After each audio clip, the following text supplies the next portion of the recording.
Entonces, estamos en nuestra quinta charla de este ciclo, Arquitectura y Futuro, y tengo el gusto de presentar a nuestro invitado de hoy, en nombre de la Escuela de Arquitectura de la Universidad de San Sebastián, de la sede de Concepción, es Roberto Benavente.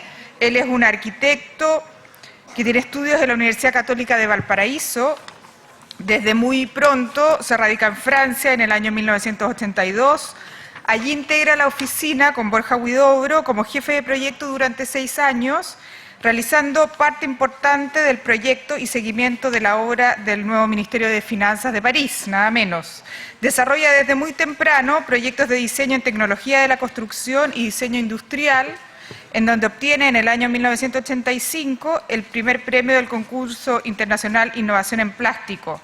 En el año 1987, Roberto Benavente fue elegido diseñador del año por la Sociedad Unifor de París y obtuvo el Premio Europeo de Innovación Industrial por un spot en fibras ópticas llamada Punto.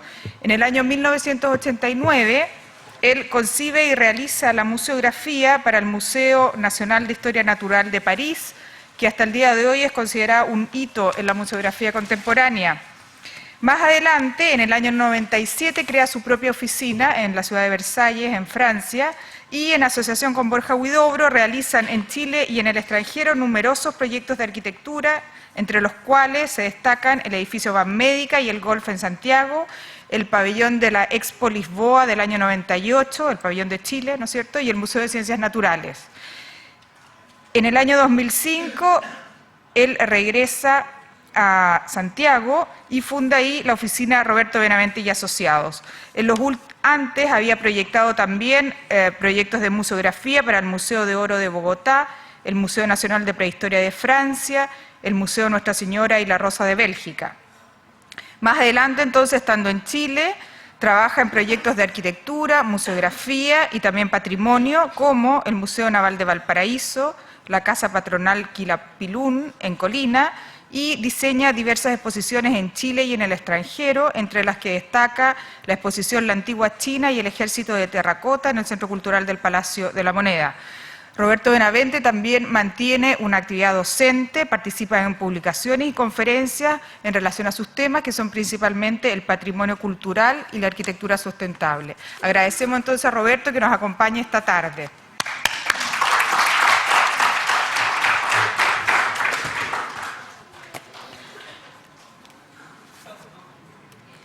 ¿Funciona mi...? ¿Escuchan o no? ¿Escuchan con este ya? Yo tengo material en varios ámbitos, como han escuchado, en arquitectura, museografía, que tiene que ver más con la arquitectura interior y también con el tema de la creación industrial, diseño industrial.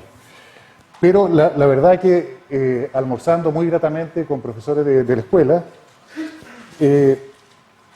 cuando uno se presenta, ¿no es cierto?, con la gente, aparecen algunos tópicos y algunas cosas esenciales, ¿cierto? ¿De qué hablamos? Hablamos como vamos al grano y hablamos de algunas cosas. Entonces, yo anoté 3, que hablamos con los profesores en el almuerzo.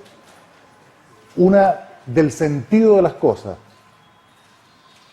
No sé si ustedes conocen el cuadro de Gauguin, ¿no es cierto?, donde hay escritas 3 frases que vienen de la Grecia antigua: de dónde venimos, quiénes somos y para dónde vamos, ¿no es cierto?, que es como la pregunta fundamental de todo ser humano.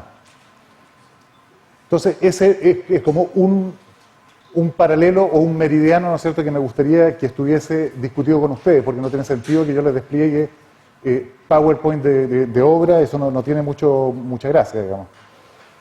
Otra cosa es la intuición. Acabo de pasar a un taller de título, ¿no es cierto?, y quedaron muy sorprendidos que yo les preguntara dónde van a estar en 5 años más. El oficio entero de la arquitectura es un oficio de anticipación. Es decir, anticipamos lo que la ciudad va a hacer en 10, 15, 20, en 100 años más, ¿no es cierto? Entonces, la primera cosa que tenemos que saber anticipar es nuestra propia existencia, es decir, qué vamos a hacer en 1 año más o qué vamos a hacer cuando seamos arquitectos. Entonces, eso es una postura individual. Entonces, sin esa postura se pueden unir, digamos, a las tropas de rumiantes arquitectos nacionales. La otra cosa es la materia, ¿cierto? ¿Por qué digo la materia? Porque estos últimos años, ¿no es cierto?, con la intervención teórica de Rem Koolhaas y otras Zaha Hadid, ¿no es cierto?, pareciera que la arquitectura se desmaterializa y son objetos flotantes en un espacio sideral conceptual y que bajan a las ciudades como meteoritos, ¿no es cierto?, que no tienen ningún contexto. Entonces, yo pienso, y en mi postura, de que la sustancia de la arquitectura es la construcción. No cualquier construcción, no la construcción de las compañías estas que hacen cosas inmobiliarias, sino que de verdad la pregunta que se hace el arquitecto desde la antigua Grecia es de cómo se construyen las cosas, cómo se construyen los espacios para la gente. Y esa pregunta es también una pregunta fundamental.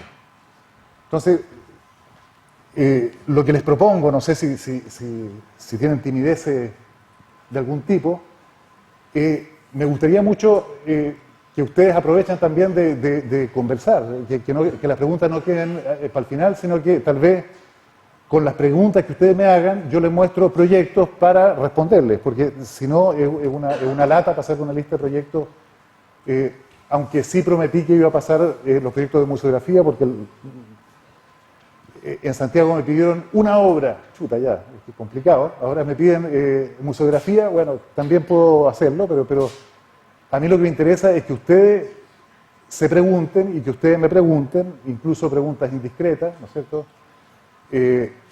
Cuando uno es de familia penquista, ¿no es cierto? Mis abuelos son de Concepción, tanto maternos como paternos, y de alguna manera mi historia es una historia de viaje, ¿no es cierto?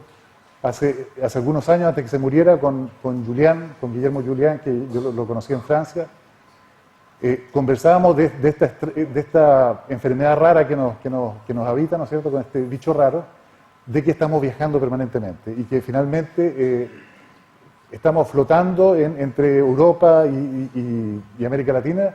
Entonces me decía, mira, la respuesta a eso en realidad es re simple. Hay que tener una maleta grande para los viajes largos y una maleta chica para los viajes cortos, punto. Entonces, de verdad, el hecho de estar haciendo arquitectura los hace estar siguiendo también la serpiente económica. La economía de los países latinoamericanos varía y lo que nos interesa es construir. Entonces, vamos ahí donde hay proyectos también. Y eso sucede desde el Renacimiento, sucede desde siempre. Entonces, no escapamos a la regla.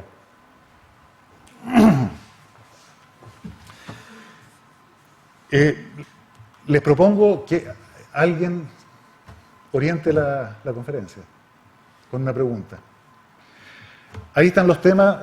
El primero se lo voy a contar de todas maneras, los otros en la medida que a ustedes les interese. Es decir, tengo un paquete de proyectos de arquitectura, un paquete de proyectos de museografía, otros ligados con el patrimonio, muchas veces se cruzan, y en diseño industrial. Entonces, les voy a ver si se animan, les voy a simplemente contar mi trayecto, no de formación, que sería latoso también, sino que donde yo me siento, como decían los griegos, ¿no es cierto? Si ustedes se leyeron el Ión de Platón, ¿no es cierto?, donde se debate de por qué la poesía, ¿no es cierto?, no le influye de la misma manera a distintas personas. Entonces, el debate es por qué cuando escucho Homero, pum, me despierto y algo en mí, algo me pasa de que me entusiasmo, ¿no es cierto? El entusiasmo es un motor que sin él no dormimos. Entonces, ¿cuáles son los motores, ¿no es cierto?, que me funcionan a mí? El primer motor fue, de alguna manera, la Católica de Valparaíso, pero en la época nos decían los locos de Valparaíso. Yo trabajé en el taller de obras con Alberto Cruz y con varios otros profesores. Me peleé con casi todos ellos. Me parecía que, a pesar de lo inmensamente importante que es la obra, en este caso de Manuel Casanueva, ¿no es cierto?, reconocí que habían algunas personas que me decían cosas que resonaban de una manera distinta en mí.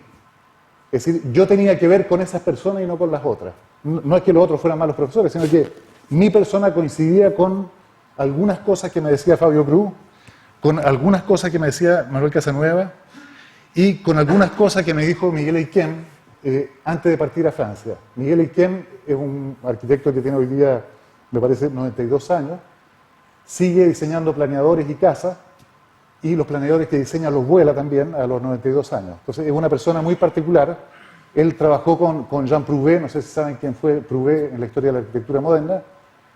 Trabajó en Francia con Prouvé, y cuando yo me fui me dijo, mira, por favor, llévale esto a Prouvé, mándale saludo de parte mía. Entonces, así es como yo llegué a Francia, a donde Prouvé, que les explico un poco quién es este señor. Prouvé, que murió apenas 2 años después de yo haber llegado, fue una especie de inventor, ingeniero, arquitecto, que participó. Su padre era Victor Prouvé, que es uno de los grandes representantes del Art Nouveau en Francia, y él se dedicó especialmente al tema de ferronería, sí, ferroniera, hace cuestiones en metal. Y coincidió que cuando él estaba empezando a hacer cosas para su padre, de estas Art Nouveau muy complejas y muy complicadas, aparece esta especie de estupor, ¿no es cierto?, de la arquitectura moderna. Entonces aparece Le Corbusier, aparece Mies van der Rohe, aparecen todos estos grandes arquitectos, jóvenes arquitectos, porque ustedes tienen tendencia a pensar que los arquitectos importantes son una especie de marcianos que flotan en el aire a 3 metros del suelo. No, son personas normales, fueron jóvenes, ¿no es cierto?, y en ese momento estaban en esta sospecha de la arquitectura moderna, y el que le da la técnica a la arquitectura moderna es Prouvé. Los muros cortina los inventa Prouvé. Es decir, él, con su capacidad artística de manejar el acero, ¿no es cierto?, le da la respuesta a Mies van der Rohe de cómo tiene que hacer los muros cortina. Entonces, este personaje yo lo conocí al final de su vida, y él me contacta, me hace un contacto muy amable, porque yo era un muchacho como usted, es decir, no tenía idea de nada, y me pone en contacto con Renzo Piano, con quien guardo, es decir, no una amistad porque sería mucho abusar, pero digamos, es una persona que yo admiro mucho y que conocí en ese entonces. Después de algunas andanzas parisinas, ¿no es cierto?, en donde les cuento una para que se den cuenta de la situación que el prestigio de la Católica de Valparaíso tenían en aquel entonces. Me dicen que hay un arquitecto chileno que trabaja en París que se llama Fernando Montes, y que bueno, que tengo que ir a pedir pega ahí porque él probablemente me iba a dar pega. Entonces llego donde Fernando Montes y le digo, mire, sabe que vengo de Chile y ando buscando pega, complicado, ¿no es cierto? Entonces me dice, ¿de qué escuela viene? De la Católica de Valparaíso. Me dice, en este momento no tengo trabajo, pero si tuviera, no te daría. Entonces ese fue como mi primer... pero el destino hizo que en ese preciso instante suena el teléfono, y era Bernard Huet, un gran arquitecto restaurador, que lo llama por teléfono y le dice, oye, fíjate, me acabo de quebrar la mano en el metro, se me quedó trancada en la puerta, y estaba terminando unos paneles en acuarela, ¿no es cierto?, y en mi oficina no hay nadie que pinte acuarela, y yo siempre ando con esto de acá, ¿no es cierto?, que es un pincel con agua, porque desde siempre he usado la acuarela. Entonces los croquis que le había mostrado a Fernando Montes eran de acuarela, y dice, mira, aquí hay un chileno, bueno, viene de la Católica de Valparaíso, son una muy buena referencia, pero parece que le pega la acuarela. Y así obtuve mi primer trabajo en Francia. Y después llegué entonces a trabajar con Borja, que también me tocó esconderme en algunos rincones porque no quería contratar chilenos. Y no les quiero hacer la historia larga, pero al cabo de unos cuantos meses me transformé en jefe de proyecto de una parte de este gran ministerio, que son como 300.000 metros cuadrados de oficina. Entonces son proyectos largos que duran, duró 6 años, y lo que fue bastante relevante es que nos encontramos en dos situaciones peldaño, por decirlo así. La primera, en cuanto a debate de estilo arquitectónico, es decir, había un momento de cambio donde este lenguaje arquitectónico ya estaba casi en una situación de presente-pasado, ¿no es cierto? Y por otra parte estaba apareciendo la informática. Entonces empezamos a dibujar el proyecto a mano. Para darles una idea, los archivos del Ministerio de Finanzas son 70.000 láminas acero dibujadas a mano. 70.000. No sé si saben lo que son 70.000 láminas acero. Acero es 118,8 por 84, ¿no es cierto? Eso es lo que significa el Ministerio de Finanzas en cuanto a cantidad de dibujos que hay que hacer. Entonces, para los que todavía no lo saben, el oficio de arquitectura es simplemente hacer planos, cortes y elevaciones toda la vida. Entonces, y detalles también. Entonces, el oficio nuestro es dibujar. Lo particular de este ministerio es que había abrigos antiatómicos, había supermercados, había teatros, había una cantidad de programas que era muy interesante. Y yo, en el edificio B, están concentrados todos los programas especiales, ¿no es cierto?, salas de conferencia internacional, en fin, todos los programas que tienen un grado de complejidad constructiva, tecnológica, determinaciones, en fin. Entonces, en muy poco tiempo aprendí arquitectura, aprendí a construir. Y al mismo tiempo me di cuenta de que la aparición de la microinformática, sobre todo en las grandes oficinas de ministerios, iba a traer consigo una revolución en la manera de iluminar los espacios, porque las pantallas de aquel entonces, que eran unas cosas grandes, no tenían muy buena luminosidad, y si la lámpara brillaba mucho, casi que no se podía leer los caracteres sobre fondo negro, ¿no es cierto? Entonces, inmediatamente inventé una lámpara que la deposité y que se vendió como pan caliente durante varios años. Y bueno, terminó ese proyecto, le estoy pasando como mi formación, mi periodo de formación. Yo no era asociado para nada en esto, sino que era simplemente un jefe de proyecto, un arquitecto que trabajaba para Borja Huidobro. Terminé de trabajar con Borja en el Ministerio de Finanzas y Norio Cabe, que era un asociado de Renzo Piano, me había dicho, bueno, cuando termine vente para acá porque estamos haciendo un concurso bien interesante que es el concurso del aeropuerto de Kansai en Japón. Entonces terminé mi pega, me fui a la oficina de piano, que yo ya conocía a varias personas ahí, y empezamos los primeros pasos de este proyecto impresionante, en el cual yo no participé, es decir, participé realmente muy poco tiempo. Y en el mes que estuve, lo único que hice fue investigar. En la época no había internet, así que sitúen un poco el contexto, buscar información sobre los astilleros navales en la bahía de Osaka para saber cuánto peso máximo se puede montar de una sola vez para imaginar unos edificios preequipados que uno lo hace por pedazos en varios astilleros y después se unen en un mismo lugar. Entonces ya Piano tenía esa idea del edificio, de no pensarlo como un edificio porque primero que nada hay que construir el lugar, porque no existía, hay que hacer una isla.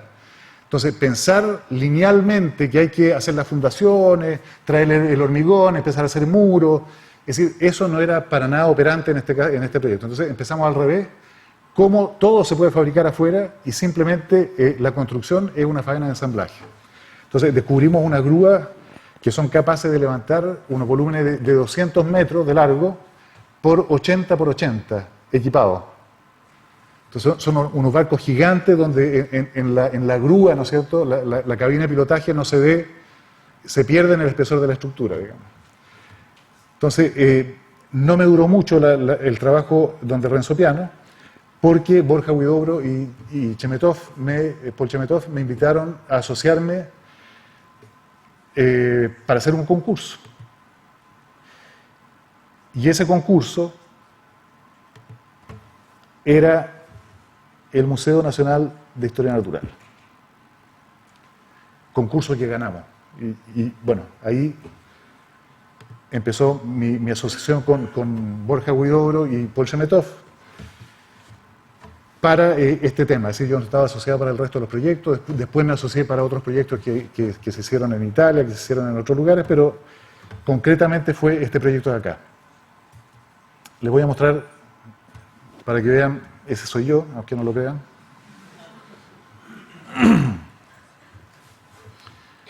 Entonces, ¿cuál fue mi primer problema en el Museo de Historia Natural? De que yo era demasiado joven y los franceses, sobre todo los científicos, no podían creer de que el gobierno francés le estuviese dando el proyecto a un mocoso de 33 años, ¿no es cierto?, chileno más encima, que hablaba un francés con acento, y se quejaron con Mitterrand, al cual me tocó convencerlo de que sí éramos buenos arquitectos. Entonces, lo que están viendo acá es un poco las fases preliminares. Proyectos como estos duran 18 años, entonces hay muchas fases preliminares. En la que vieron son los depósitos de colecciones que se construyeron mucho antes que nosotros hiciéramos el concurso. Entonces el concurso era para rehacer este edificio, que era la antigua Galería de Zoología, y ¿se puede apagar la luz, no? Porque parece que no sé, yo lo veo mejor acá. No sé si estas luces no... Bueno, ganamos el concurso porque el programa, los metros cuadrados suplementarios que había que agregarle al edificio, los agregamos al centro de este gran vacío. Entonces el desafío era hacer un hoyo de casi 10 metros de profundidad y dejar en aparente las fundaciones. Entonces tuvimos que inventar una tecnología para poder ir bajando en la excavación sin que se nos cayera el edificio. Después abrimos huecos en la fachada, hicimos un montón de cosas para que el mismo edificio antiguo funcionara completamente de otra manera y que tuviese también un sistema de aire acondicionado capaz de proteger a las colecciones. Aquí, todo lo que ven aquí en la derecha, ¿no sé?, son las fundaciones del edificio. Entonces, como pueden ver, estos proyectos son proyectos de arquitectura, pero en donde hay que aceptar que hay un edificio histórico que está antes, ¿no es cierto? Y tener un edificio histórico no significa que uno se va a poner una corona de Luis XIV y va a empezar a hacer decoraciones, sino que uno plantea proyectos contemporáneos dentro de la arquitectura preexistente. Entonces, en este caso es primero que nada reconocer cuáles son los valores patrimoniales del edificio para conservarlos y valorarlos, y qué cosas se cambian y qué cosas se hacen de nuevo, ¿no es cierto? Entonces, mi idea museográfica, que es la que se realizamos de alguna manera, yo estoy convencido de que para muchos niños, ¿no es cierto?, el hecho de ver la Tierra desde la Luna ustedes no vivieron la emoción del momento, pero cuando ustedes ven fotos de la Tierra desde la Luna, nos damos cuenta de la suspensión, de la fragilidad del planeta Tierra. Entonces, esa suspensión que llevamos nosotros, nuestra generación, en el ADN, está, digamos, en el trasfondo del concepto de museografía para este museo. Estamos hablando de especies naturales de la Tierra, ¿no es cierto? Entonces, de alguna manera, cómo ordenarlas para generar una emoción, lo que conversábamos delante, de que las cosas que no se conocen no se pueden amar, y las cosas que no se aman no se cuidan. Entonces, es una cadena que empieza por el conocimiento. Aquí estamos, digamos, le reinventamos las estructuras a los esqueletos de ballena. La antigua vidriera la transformaron en una inmensa lámpara museográfica que va cambiando en función de las horas del día. Es decir, hay un día virtual que está comprimido en 1 hora y media, en donde aparecen sonidos de la naturaleza. En fin, un montón de astucias escenográficas. Aquí estamos montando la nueva fachada, ¿no es cierto?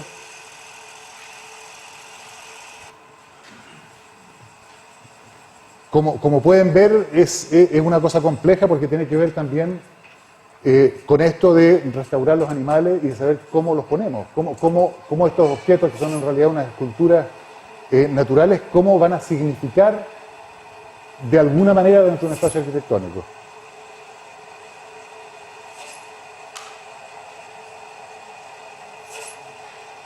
Obviamente, para poder restaurar estos animales tuvimos que construir un edificio, un hangar de restauración, y tuvimos que, es decir, los taxidermistas tuvieron que hacer el trabajo de restaurarlo uno por uno.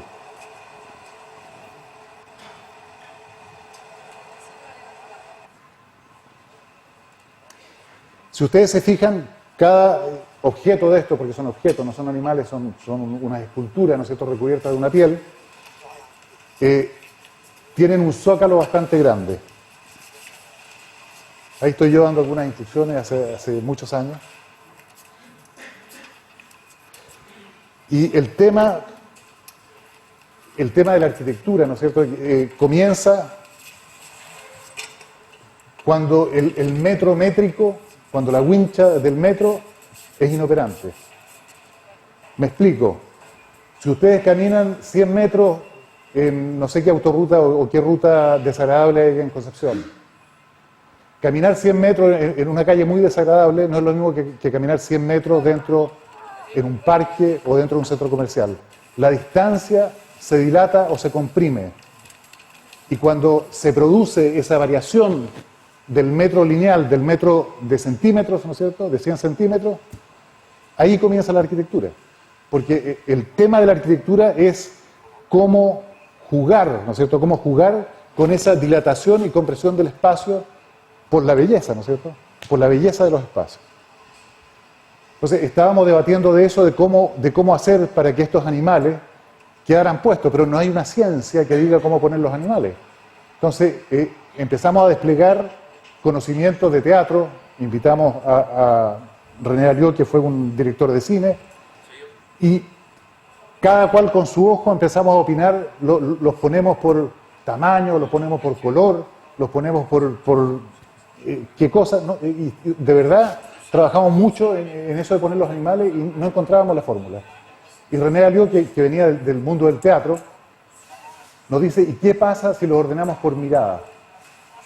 Porque los animales, curiosamente, orientan el cuerpo hacia donde miran. Entonces, la mirada es muy potente porque es una mirada orientada. Entonces, empezamos a hacer un juego de mirada y los animales quedaron organizados.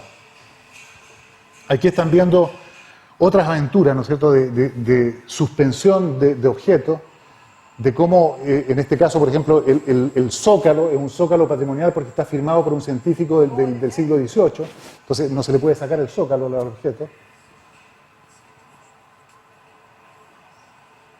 Después, con imágenes fijas, les voy a explicar algunas cosas que el solo hecho de querer suspender y de presentar bellamente las cosas, ¿qué implica técnicamente? Entonces, todo esto es representar de alguna cierta manera los medios naturales, en la tierra, el desierto, la sabana africana, la selva tropical, en este caso estamos en la selva tropical, en el mar, en los medios marinos, representar el pelágico, el litoral, los abismos, ¿no es cierto?, que son lugares distintos de la biodiversidad. Y, curiosamente, en la selva tropical nos topamos con un caso singular de mariposa, no es el caso de esta, sino que son otras que el color le aparece según la angulación de la luz. Dicho de otra manera, si la luz no está bien orientada, el objeto se ve negro. Lo que pasa con los picaflores, ¿no es cierto? Los picaflores no es que sean amarillos, verdes o naranjas o rojos, sino que tienen unas escamas que son unos prismas que brillan con ciertos colores según la angulación de la luz. Lo que es un problema en el caso de la museografía, porque hay que considerar luces orientadas para esos objetos. Entonces, a partir de eso me di cuenta que en el mercado no había iluminación apropiada para estos objetos y me tocó inventar un aparato en fibra óptica que no existía en el mercado y que lo hice para este museo. André Dio es uno de los grandes iluminadores de ópera del mundo. Entonces, lo convocamos a él para que regular este cielo que tiene tormenta, que tiene tempestades y que está programado, ¿no es cierto?, para que aparezca en varios momentos de la visita al lugar. Entonces, el cielo varía desde el día a la noche y hay situaciones de tempestad, hay situaciones de nubes, de sol, de atardecer, en fin. Y dentro de ese ciclo del día hacemos aparecer una colección de sonidos de la naturaleza. Los sonidos de la naturaleza también corresponden a ciertas horas del día. En la mañana, en la selva tropical, ¿no es cierto?, suena de una manera que a mediodía y que en el atardecer. Entonces, eso se hace aparecer por intermedio de esa astucia escenográfica.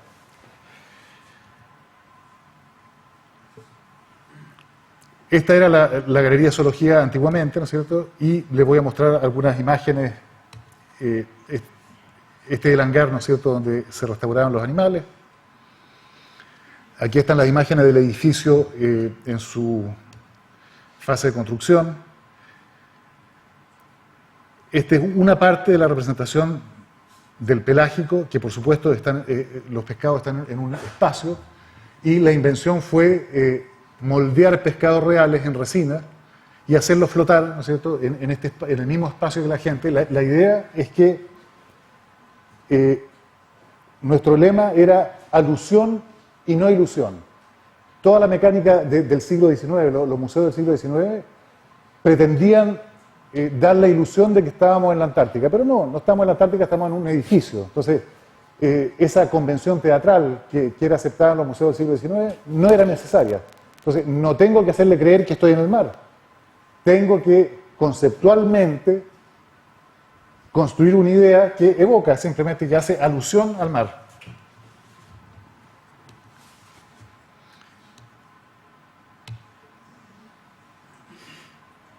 Estos objetos de acá, ¿no es cierto?, que son conchitas muy simples.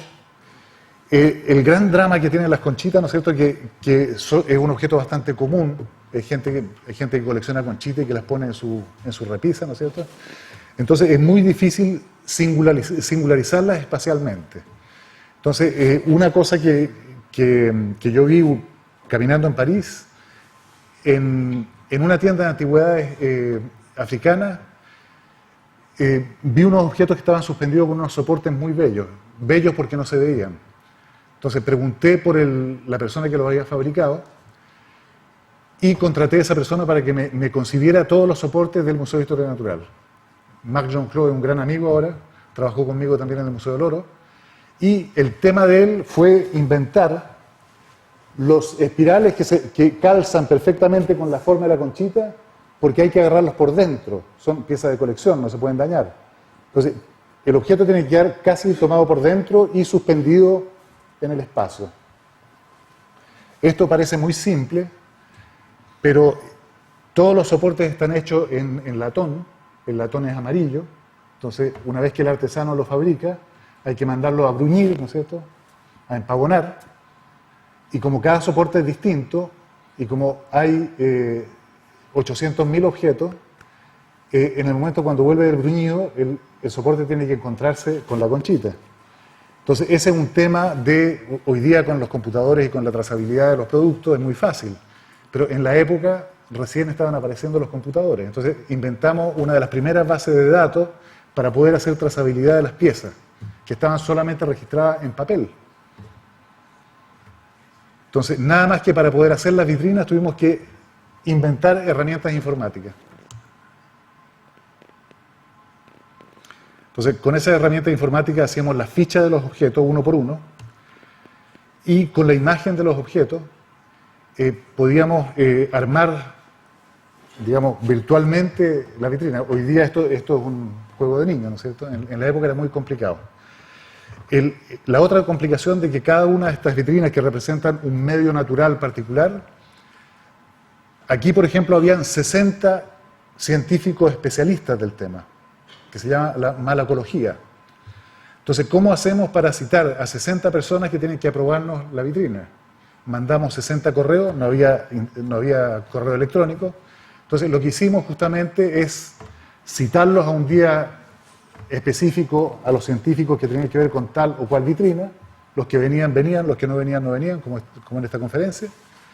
Y los que venían tenían que decir si estaba bien o si estaba mal, y una vez que aceptaban, firmaban la hoja y partía de fabricación. Entonces, como pueden ver, no es solamente dibujar planos de muros de hormigón, sino que hay que llegar hasta el más ínfimo detalle. Aquí ven un poco una estructura metálica.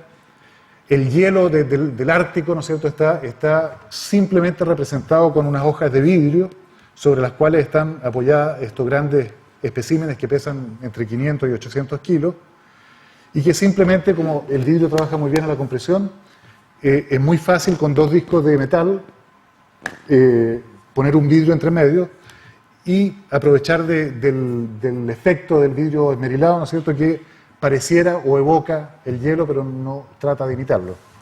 Y lo otro que se recrea es que la situación de la foca de Weddell, ¿no es cierto?, que está aquí flotando, y el predador, que es el oso polar, se crea también una situación espacial, que es la situación más o menos que vive la pobre foca, ¿no es cierto?, que se la devora el oso polar. Aquí ustedes ven los animales que están caminando encima del parqué, y delante los vieron que tenían un zócalo de 60 centímetros. Efectivamente, el parqué está fabricado entre medio de las patas de los animales. ¿Qué quiere decir eso? Que 1.500 metros cuadrados de parqué, a lo mejor ustedes han vivido que la tiene de baño se les desbordó y el parqué llegó a una altura de 1 metro, ¿no es cierto? Eso puede pasar, es decir, los parqués se mueven con la humedad del aire. Entonces había que hacer un parqué que no se movía. Entonces contratamos a una empresa suiza e inventamos un parqué al cual le reemplazamos la resina natural por una resina sintética y es un parqué que no se mueve. Esta vitrina, que desgraciadamente la foto no es muy buena, para poder suspender 300 objetos en una vitrina y que fuera transparente, para que los insectos se vieran por delante y se vieran por detrás, la primera idea fue tomar unas placas de plexiglas y perforarlas, ¿no es cierto? Y ponerla... ¿Por qué no pegarlos? Porque cualquier pegamento no se tiene la idea del tiempo que pueden resistir y la colección se puede caer al suelo. El problema del plexiglas es que la electricidad estática que se acumula en la placa arranca parte de las alas de la mariposa. Entonces, al cabo de 10 años, el color de la mariposa pasaría al plexi. Entonces, nos tocó inventar una manera de perforar el vidrio. Cuando se dice vidrio, el vidrio se quiebra y se caen todas las colecciones al suelo. Entonces, el vidrio tiene que ser laminado. Si es un vidrio laminado con butiral, el butiral es un material blando, entonces también se pueden caer. Entonces, tiene que ser un vidrio laminado con policarbonato. ¿Cómo se hace un hoyo? 300 hoyos sobre vidrio, sobre policarbonato y vidrio. Tuvimos que inventar un abrasivo especial y las perforaciones se hicieron con proyección de agua. Me doy el tiempo de darle estos detalles, no para que aprendan a hacerlo, sino para que sepan que la arquitectura, la idea arquitectónica, es algo que se construye. Y si ustedes renuncian a inventar cómo construir las cosas, no pueden hacer arquitectura. Porque abandonan inmediatamente la calidad del proyecto que ustedes quieren que se haga. Es decir, si yo quiero que el proyecto sea de tal manera, y cuando me encuentro con la dificultad técnica, constructiva para poder hacerlo, me doy media vuelta y cambio de idea, es decir, eso no es ser arquitecto. El tema, por ejemplo, de la luz sobre los objetos se lo voy a explicar más adelante, pero bueno, aquí están algunas imágenes puntuales, ¿no es cierto?, del museo.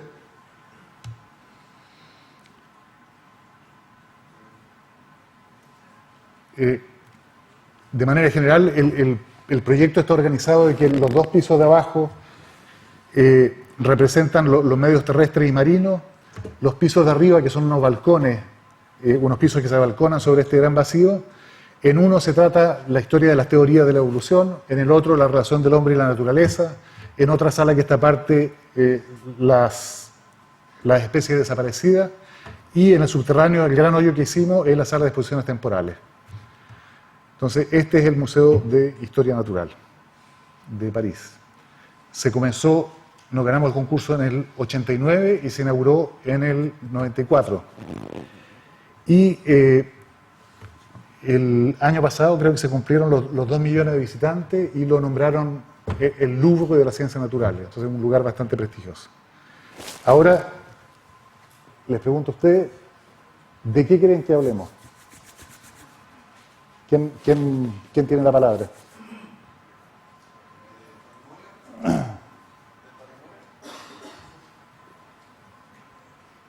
Pero, ¿qué te interesa saber? ¿O qué te interesa discutir? ¿Para usted el patrimonio en el fondo y cómo en el fondo mantenerlo? Ya. Mira, te voy a responder un poco elípticamente. Cuando volvimos con Borja Huidobro a hacer proyectos en Chile, lo que se estaba haciendo eran proyectos inmobiliarios. Y tratamos en un par de proyectos que puedo mostrar, pero no son de mucho interés. Yo me di cuenta muy rápidamente que el tema inmobiliario deja de lado la arquitectura. No son proyectos de arquitectura, son proyectos de construcción económica, financiera.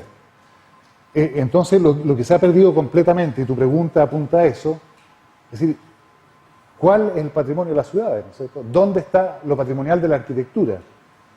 Entonces, el tema me preocupa desde las ciencias naturales hasta las cosas construidas, hasta los patrimonios intangibles, ¿no es cierto?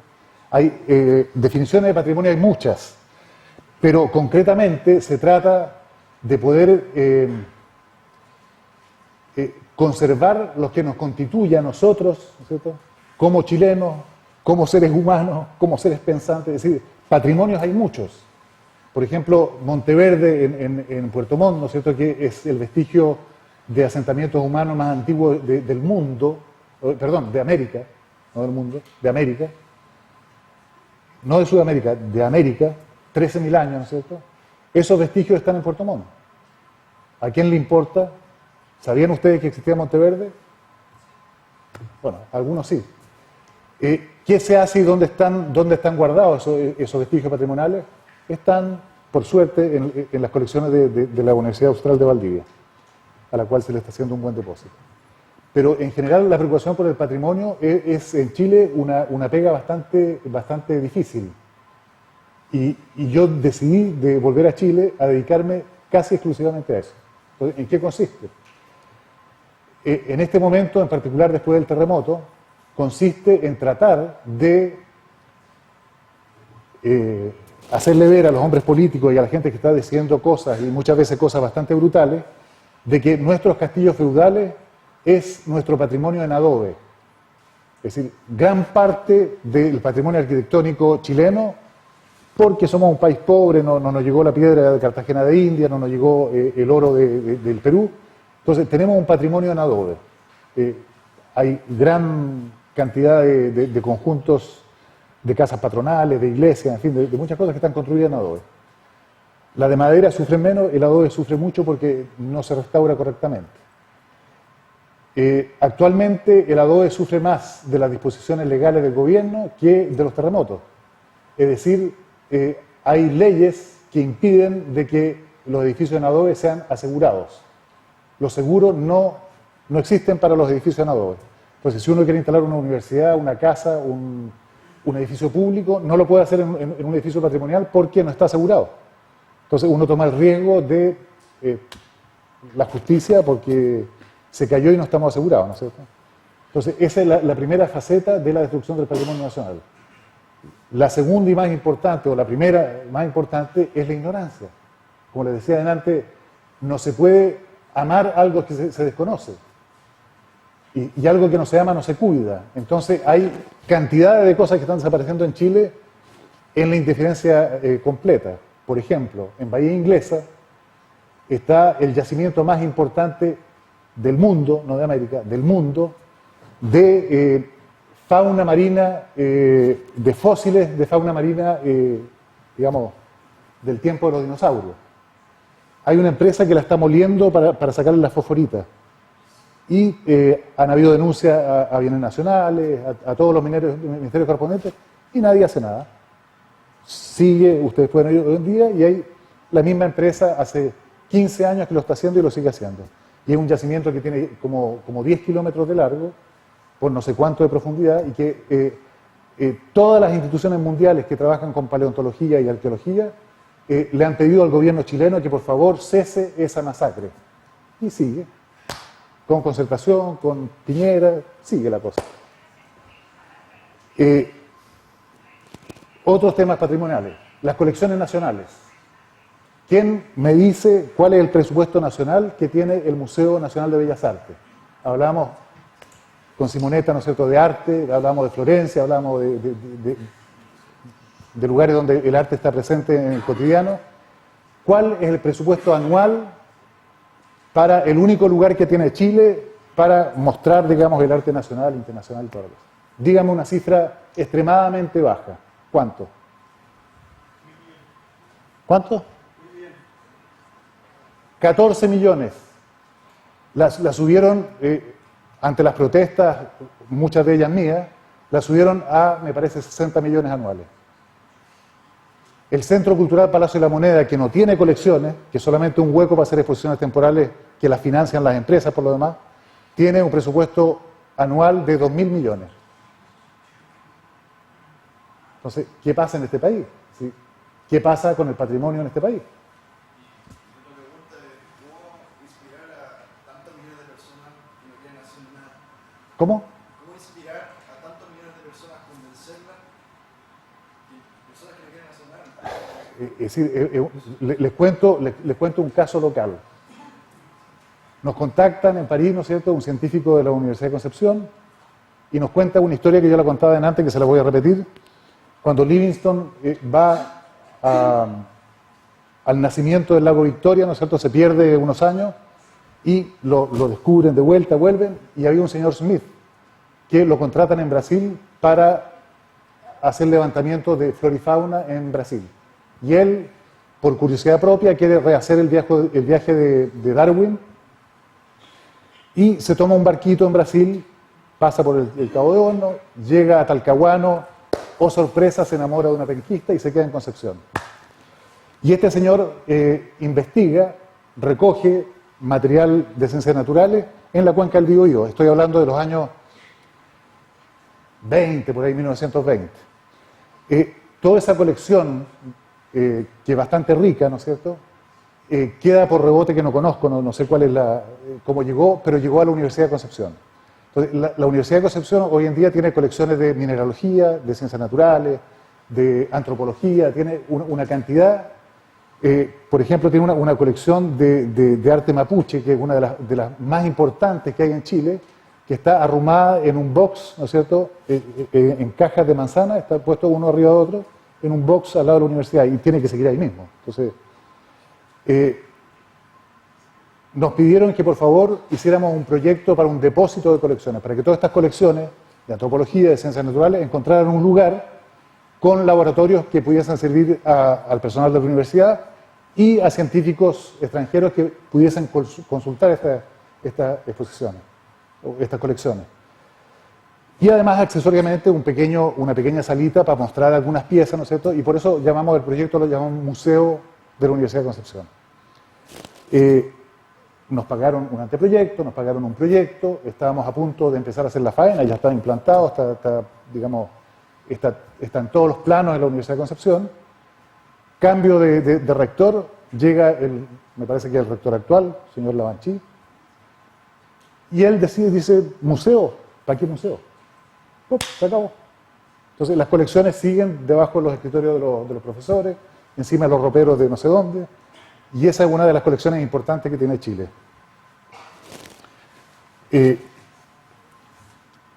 Otro caso local, es que yo les cuento casos locales para que ustedes tengan alguna información. Nos tocó con Borja hacer el pabellón de Chile en Lisboa. Veníamos después de la exposición de Sevilla, donde se debían gastar 6 millones de dólares y se gastaron 12. Entonces a nosotros nos dijeron, mire, disculpen, ya no nos queda plata y esta vez máximo 3 millones y no van a ser 6, tiene que ser 3. Entonces nosotros le agregamos a la exigencia, le dijimos, mire, no solamente nos vamos a gastar solamente 3 millones de dólares, sino que además lo que se va a hacer va a volver a Chile. No va a quedar votado en Sevilla, no va a quedar votado en otro lugar, sino que todo ese material que la plata de los contribuyentes va a pagar, vuelve a Chile para que se use. Entonces, hicimos este pabellón que consistía en un gran túnel de imágenes, que es este que están viendo acá. Otra rampa donde habían una especie de vitrinas con objetos que trajimos del Museo Borgatelo de Punta Arenas, donde uníamos fotografía y objetos, fotografía de algunos yaganes y los objetos que están en los museos que ellos portaban en esa foto. Y una colección de barcos que marcaron el Estrecho de Magallanes. Nuestro tema fue Magallanes porque el nombre de un navegante portugués en Lisboa era un gancho fácil. Todo el material, la estructura, el material audiovisual, las máquinas para proyectar, las máquinas de sonido, se metieron en 14 containers que llegaron a Santiago a fines del 98 y estuvieron botadas 4 años en Santiago al lado del MIM. Entonces, un día con el alcalde, antes de la alcaldesa Van Rieselberghe, fui a ver al alcalde de acá y le dije, mire, ¿sabe qué? Hay una oportunidad, hay unos containers que están botados en Santiago, si usted los pide, los puede traer para Concepción y se puede armar, se saca todo el contenido museográfico y podría ser una sala donde artistas visuales pueden ocupar pantallas de 30 metros por 7, ¿no es cierto?, pueden ocupar vitrinas de 30 metros de largo por 3 de alto para hacer muestra, digamos, lo que quisieran esos artistas. Los 14 containers llegaron a Concepción y no se sabe dónde están, o si alguien lo sabe que me lo diga porque yo no lo sé. Otro caso de Concepción, ¿no es cierto?, que está en las actualidades, el Teatro de Concepción. Viniendo a estos proyectos, nos contacta Juan Eduardo King, diciéndonos, oye, ¿por qué no nos ayudan Borja y tú para meter en los hombres políticos la necesidad de este teatro que se nos cayó en el terremoto del 60? La ciudad necesita un teatro de calidad, ¿qué podemos hacer? Entonces nosotros dijimos, bueno, no te preocupes, te ayudamos, hicimos muchas cosas, contratamos a un especialista de teatros en España que nos armó como el modelo de gestión de lo que podía ser el teatro futuro. Conseguimos el terreno al borde del río con el intendente de la época y regalamos un anteproyecto, porque es decir, nadie nos pagó ni los viajes, ni anteproyecto, ni nada, y 3 presidentes de la República nos dieron la mano jurándonos que iban a hacer el teatro, ¿cierto? El teatro nunca se hizo y la actualidad del teatro aparece nuevamente con un proyecto de arquitectura que lo ganó un buen arquitecto, por suerte, pero que probablemente no se va a hacer. Porque lo que pasa con todos los grandes proyectos institucionales en Chile, que en realidad los hombres políticos, para poder cortar la cintita rápido, ¿cierto? En Chile los proyectos tienen una ventana para hacerse, una ventana política de 2 años, porque como hay elecciones cada 4 años, el primer año no se hace nada, el último tampoco, entonces hay 2 años para hacer las cosas. Y todos estos proyectos son proyectos que se necesitan por lo menos, todos los proyectos patrimoniales necesitan por lo menos 15 años. Entonces, si no hay continuidad política, se acaba el patrimonio, no hay cómo hacerlo. Entonces, nosotros tratamos a pulso y a finanza propia de que el tema del pencopolitano siguiese vigente. Cambia el intendente, encontramos al nuevo intendente, cambia el presidente, vemos al nuevo presidente. Entonces, el tema de alguna manera siguió vigente a causa de la avenida de Borja y la avenida Mía, para que se mantuviera en el imaginario colectivo esta idea de tener que hacer un teatro. Entonces, la agarró al vuelo el ministro actual, hizo un concurso, pero el problema es que queda un año. Y si en ese año no se construye, cambiaron las autoridades y Miriam Reich va a quedar con su proyecto en los cascones como nosotros. Entonces, el tema no es quién hace el proyecto, es decir, sería rico hacer un proyecto de eso, pero el tema es cómo ubicar en el territorio intelectual de la clase política chilena y de la ciudadanía, de ustedes mismos, ¿no es cierto?, que hoy día muchos protestan por la educación, cómo situar el tema del patrimonio, que pareciera menos importante que muchas cosas, en la cabeza de los que deciden. Entonces, es un tema cotidiano. Y muchas veces hay que lanzarlos por lanzarlos, no porque uno cree que vayan a salir. Entonces, estoy en muchos de esos proyectos, que les voy a mostrar un poco cuántos de ellos, estoy en...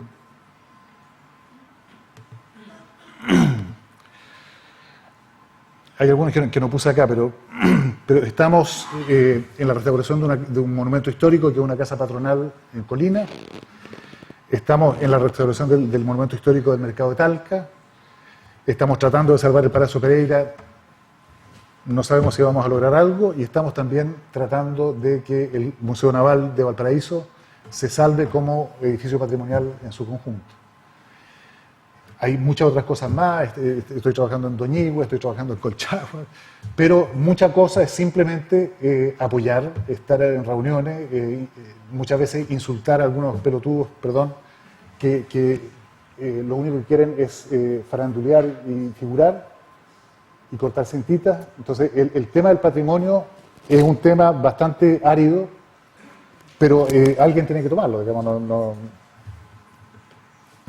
¿De qué más hablamos? Porque... Sí, claro.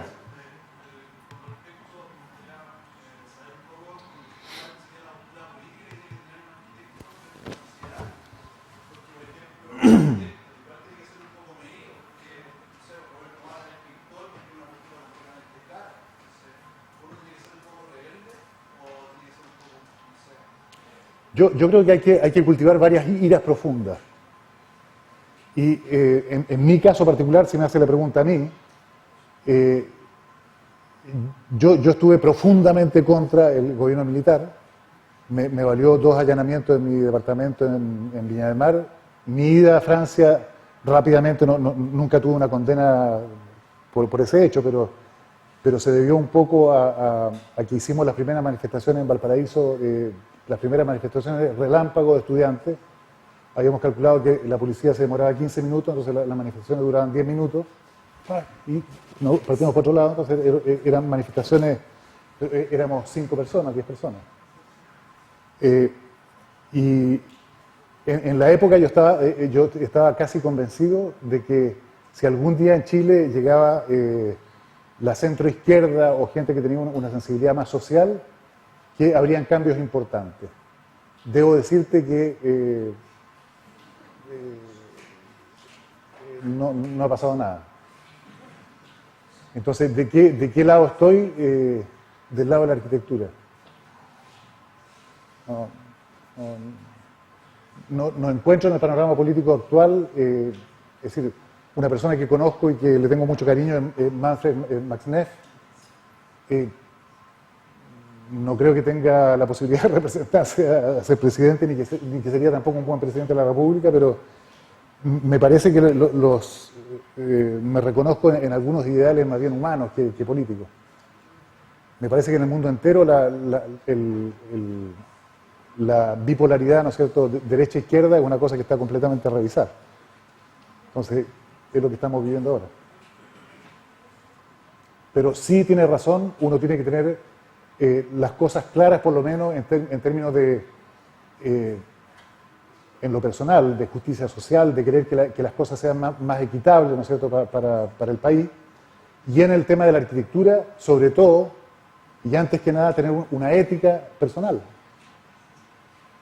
Es decir, Malraux decía, existen los hombres buenos, ¿no es cierto?, y los que saben decir que no. Es decir, que para poder muchas veces hacer las cosas bien, hay que saber decir que no. Y a veces es muy difícil saberle decir que no a una inmobiliaria, a un hombre político, ¿no es cierto? Entonces, hay que tener una postura propia.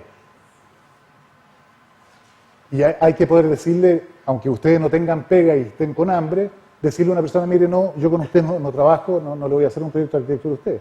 ¿Por qué? Porque no le puedo hacer un proyecto a usted.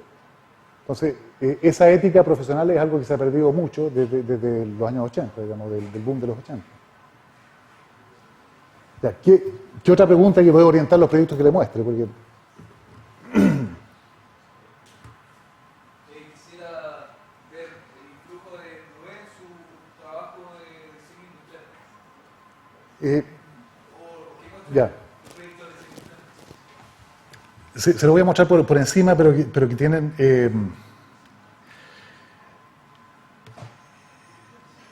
en realidad, aquí le voy a mostrar el proyecto que tiene que ver con la iluminación de fibra óptica. Le muestro esta cosa, fíjate, el interés de cómo se hacen las cosas empezó probablemente cuando desarmé todos los juguetes que me regalaban cuando era chico, ¿no es cierto? Y yo creo que ese interés de saber cómo están hechas, o de repente uno incluso desarma una mariposa, ¿no es cierto? Entonces, medio escabroso, pero de alguna manera uno está interesado en saber cómo funciona lo que está fabricado. Y el tema de la óptica, de cómo... imagínense cuál era el dilema. Para poder tener una luz orientada, tenía que meter lámparas dicroicas en una vitrina con insectos. Entonces, imagínense al tipo que cambia las ampolletas. Le va a pegar un codazo a la mariposa, va a dejar la lámpara orientada de otra manera. Hicimos un trabajo enorme para iluminar las cosas correctamente y el tipo la va a dejar... Bueno, el problema del calor, de los ultravioletas. Es decir, si le ponemos ampolletas dicroicas, ¿no es cierto?, a todas estas vitrinas que hicimos en el museo, se queman los objetos. Si ponemos fluorescente, que era la otra técnica opcional en la época, en luz difusa, todos los objetos, las mariposas como las que le mostré, ¿no es cierto?, se ven negras, desaparecen. ¿Qué hacer? Entonces, yo siempre sigo escuchando y leyendo hay unos podcasts, para los que hablan francés, de técnica, de tecnología. Entonces uno va escuchando todas las máquinas que se están fabricando para hacer procedimientos de construcción o cualquier cosa. Hay revistas de tecnología de la construcción que ustedes deberían tener el hábito, ¿no es cierto?, de interesarse de cómo se reinventan cosas para construir mejor.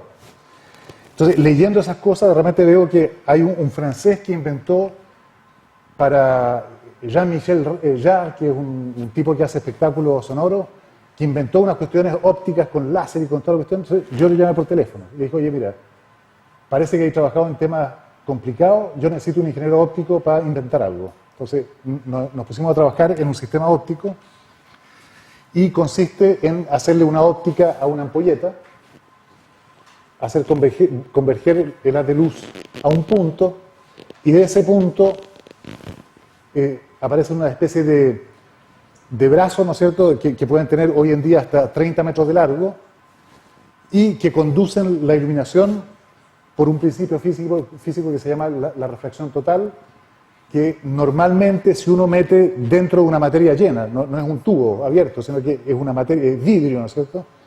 Si uno mete la luz con un ángulo de incidencia igual al índice de refracción de la materia, la luz rebota eternamente.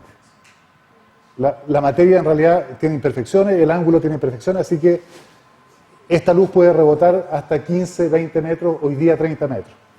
Entonces empezamos a trabajar cómo hacemos un sistema óptico que permita que yo pueda girar e iluminar en todos los sentidos con esta luz. La obvia ventaja, ¿no es cierto?, que la ampolleta que caliente, que tiene luz ultravioleta, está fuera de la vitrina. Y lo único que entra en la vitrina son estos cordones luminosos, que no calientan nada, que son absolutamente inertes. Y lo que inventamos, como dicen acá, dijo la mosca parada en el cacho del buey, yo no inventé nada en óptica porque no es mi especialidad, la inventó este ingeniero óptico, ¿no es cierto?, inventó todas las ópticas de estos prismas, hizo todo el cálculo óptico preciso para que los haces de luz coincidieran perfectamente para hacer el trabajo que queríamos hacer. Y yo diseñé un aparato que contiene esas ópticas y que permite, ¿no es cierto?, abrir y cerrar el haz de luz y poder orientar en cualquier punto, filtrar, es decir, hacer un trabajo de iluminación como si fuera un pequeño proyector de teatro, ¿no es cierto?, pero de este porte. Y ese es el producto industrial, ¿no es cierto?, Esta es la luminaria, ¿no es cierto?, que inventé en el tiempo del Ministerio de Finanzas.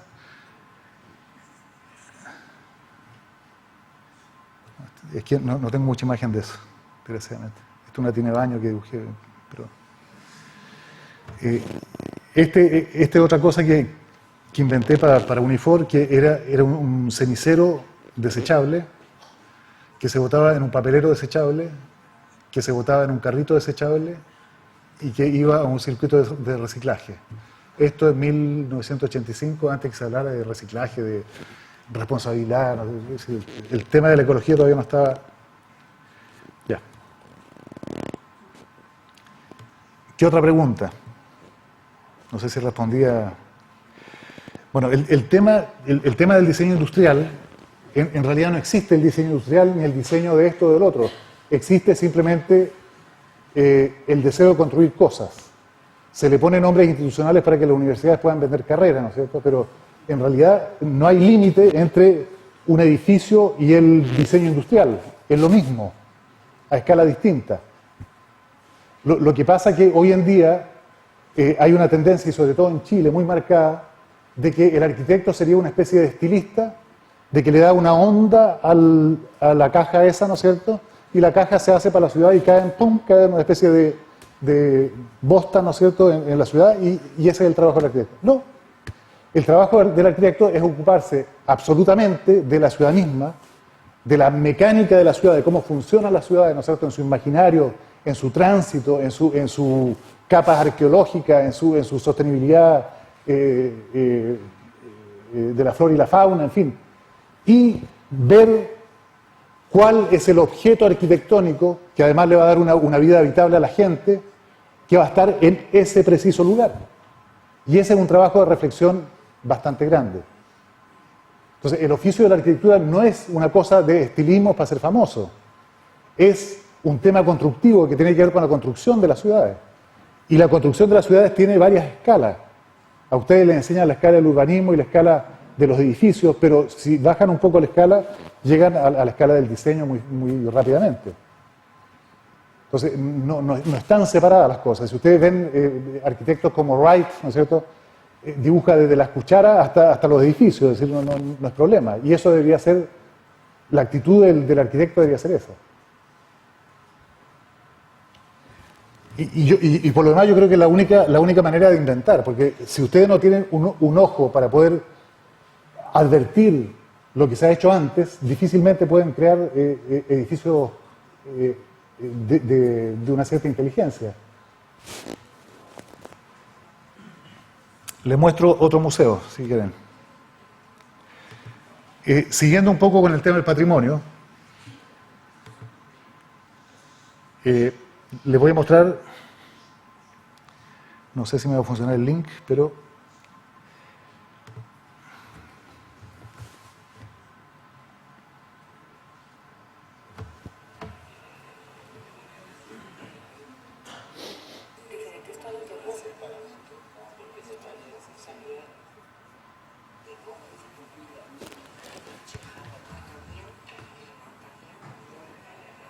les voy a traducir un poco lo que está pasando. Hay un concurso internacional para renovar el Museo del Oro de Bogotá. Esto sucede en el año 2000 o 99, por ahí. Y me invitan a mí, invitan a la oficina de Ralph Applebaum, que es un gran arquitecto americano, un colombiano y creo que hay un mexicano en el lote. Y me lo gané yo. Y muy contento, empiezo a venir a Bogotá y me empiezan a mostrar la gran colección de oro que tiene el museo y los científicos empiezan a darme todos sus discursos, papeles y empiezo a estudiar el tema porque lo bonito de los museos es que uno se empieza a meter en temas que uno no ha estudiado anteriormente. Entonces, estudiar la antropología, estudiar las culturas precolombinas es una cosa bastante intensa. Y de repente me doy cuenta de que las colecciones del Museo del Oro, los científicos no las conocen. Son colecciones que son absolutamente mudas, porque son objetos robados en el territorio colombiano, que la policía incauta a la gente que trafica ese tipo de objetos para los extranjeros que los compran, ¿no es cierto? Y la policía los agarra, los mete en el Banco de la República y los guardan ahí. Pero los científicos muchas veces con esos objetos completamente descontextualizados, ¿no es cierto?, no estudiados con una excavación arqueológica, primero no saben ni de dónde viene del territorio colombiano. Segundo, no saben para qué sirven. Y tercero, no tienen ni idea de qué es lo que es. Es decir, entonces hay muchos objetos que les ponen unos nombres muy peculiares, le dicen parafernalia ritual. Y este otro parafernalia ritual. Y el otro parafernalia, que son todos distintos. Entonces, al cabo de un mes, cuando ya vencimos los pudores del principio del trabajo, yo le dije, mire, ¿sabes qué más? Ustedes no tienen un carajo de idea, de lo que son los objetos. Entonces, yo propongo de que, como ustedes tienen 60 lenguas indígenas vivas, oficiales, ¿no es cierto?, en la Constitución de Colombia, que llamemos por lo menos a la mitad de lenguas vivas de Colombia para que ellos, los chamanes de estas comunidades indígenas, interpreten los objetos. Y es lo que está pasando en la película que ustedes están viendo. Entonces, tuvimos varias sesiones en donde vinieron chamanes del Amazonas, de la Sierra Nevada de Santa Marta, de muchas comunidades indígenas. Colombia es un país muy diverso, tanto en clima. Discúlpame 2 segundos.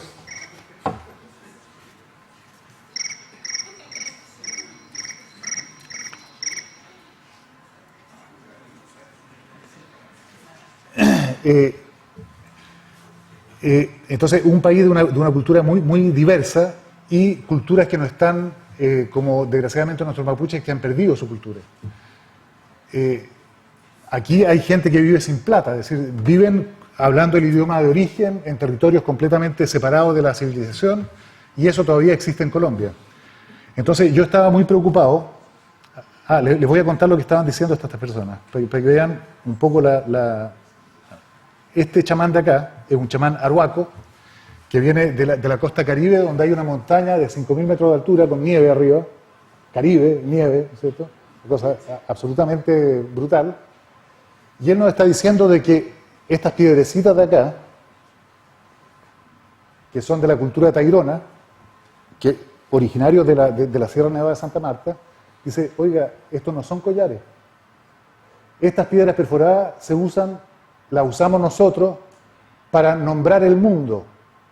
Porque todos los que llegan acá nos dicen de la Torre Eiffel, de esto, del otro, y nosotros para inaugurar ese objeto que no conocemos, Torre Eiffel, Panteón de Roma, todo lo que escuchamos, lo restituimos a la tierra con forma de pagamento. Y para hacer los pagamentos ponemos unos palitos en estas piedras y los enterramos con unos rituales en ciertos lugares. Y es una manera de inaugurar palabras nuevas en nuestra cultura. Entonces, los arqueólogos, como están haciendo ese ejercicio, ¿no es cierto?, hace muchos siglos, los arqueólogos pillan piedritas perforadas en el suelo y hacen collares. Entonces, esa es una de las cosas que descubrimos que era un despropósito. Pero la que más me emocionó es esta de acá. Esta señora, ¿alcanzan a ver o no? Ella es la señora de un chamán huitoto que viene del Amazonas, zona muy, muy malograda por el tráfico de droga, la frontera. Es un lugar bastante... Yo estuve varias veces en las comunidades de huitoto y ella llegó con las pechugas al aire porque venía de su pueblo, ¿no es cierto? Y yo estaba preocupado de que no se resfriara, le metimos un chaleco encima, el pudor y las cosas, ¿no es cierto? Y preocupado también porque hay gente que nunca ha estado en la ciudad, nunca ha visto edificios, nunca ha subido un ascensor, es decir, es una cosa complicada. Entonces yo le tenía el ojo puesto por si le pasaba algo, se desmayaba, no sé, 2.600 metros de altura Bogotá, entonces una cosa compleja. Y de repente veo que me llama y se pone a hablar. Y lo que me está contando es lo siguiente, me dice, esa de allí, que se la voy a mostrar después, es una sinvergüenza que se llama chirúa. Miro el objeto. Y la sinvergüenza que se llama chirúa es ese objeto. Es zampoña. Entonces, yo la miro con cara de interrogación y me dice, sí, ella nos robaba a nuestro marido, entonces la echamos de la tribu y ella, como además era bruja, volvió convertida en rana y se puso a cantar. Y su canto se transformó en flauta y ahí está. Entonces, cuando a uno le cuentan esos cuentos de los objetos, ¿no es cierto?, y que uno lee la ficha técnica del científico, uno se da cuenta de que hay una distancia. Cuando el MOP habla de cosmovisión y que todo el mundo se gargariza de cosmovisión y nadie tiene un carajo de idea de qué es la cosmovisión, ¿no es cierto?, y le meten una especie de barniz folclórico a la cultura mapuche, es una vergüenza de que no haya científicos, universitarios, arquitectos, que estén trabajando realmente a entender el territorio, a entenderlo con las palabras del otro. El mundo que ustedes viven, como le decía a los profesores y se lo digo a mis alumnos también, el mundo que ustedes habitan es la cantidad de palabras que ustedes conocen. No más. Todas las palabras que ustedes no conocen no existen. Ese mundo no existe para ustedes. Entonces ustedes son unos pescaditos rojos que piensan que están en el océano y en realidad están en un bocal de este porte.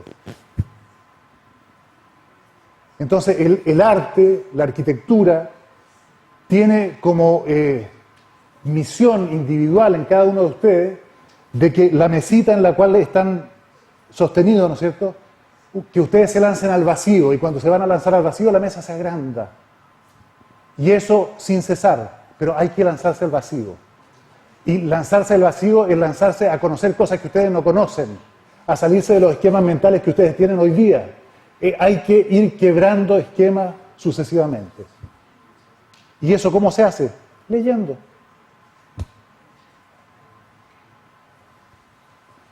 No conozco hoy en día método otro que leer.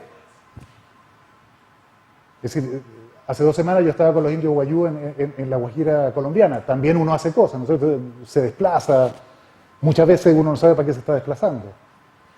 Pero de alguna manera guardar una cierta liviandad, como me lo decía Julián, ¿no es cierto? Tener una maleta chica para los viajes cortos y una más grande para los viajes largos, o una mochila para los viajes largos, es de mantener una cierta curiosidad por el mundo, de que el oficio de ustedes y la vida de ustedes se alimente de cosas que ustedes no conocen.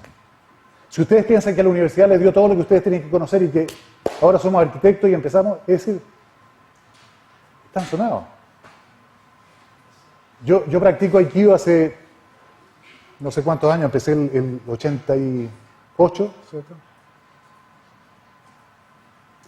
La palabra Shodan, que es primer dan, ¿no es cierto? Cuando uno está contento porque le ponen un cinturón negro, el primer cinturón negro se llama principiante. Es decir, que ahí uno empieza recién a aprender Aikido. Cuando ustedes reciben el título de arquitecto, ahí recién empiezan a aprender arquitectura. En este momento son unos bebecitos que están agarrando lenguaje, que están viéndoselas con algunos problemas espaciales, pero de verdad tienen que empezar a aprender el oficio construyendo. Construyéndose ustedes mismos. Entonces, la filosofía de la arquitectura desde siempre, desde la época de las catedrales o desde las cavernas, ¿no es cierto?, es el caer perplejo por la belleza del mundo y tratar de imitarla en las obras de arquitectura. Si eso no les sucede, dedíquense a vender paltas.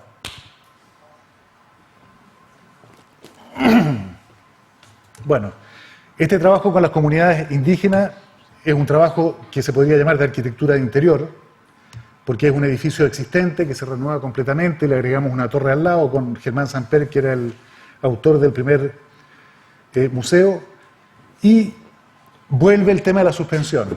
Marc Jean-Claude lo invité a Bogotá para que formara a unos joyeros, a unos jóvenes joyeros que estaban en las plazas ahí de Bogotá, joyeros que formaron a varios chilenos de algunos museos de aquí de Chile, del precolombino.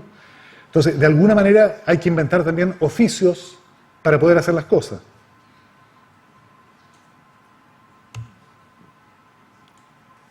Esta sala, que es una sala que no quedó exactamente como lo hubiésemos querido, pero es un lugar que de alguna manera reproduce los rituales de pagamento. Es decir, todos estos objetos para los indígenas, los taironas, los muisca, coyi, etc., no son joyas. La noción de joya o de objeto de lujo no existe. Es decir, son objetos rituales, son objetos que de alguna manera devolvemos a la tierra. Y la ofrenda es un acto arquitectónico, se podría decir, que muchas comunidades siguen teniendo en América Latina. La relación con el territorio y los objetos es una cosa que se sigue practicando hasta el día de hoy. Y de alguna manera esta es una representación como uno puede, porque hay un presupuesto y hay un espacio, ¿no es cierto?, para poder restituir esta idea de la ofrenda de las piezas de oro.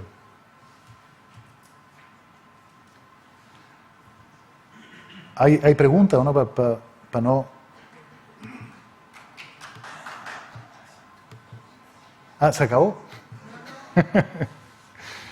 Bueno,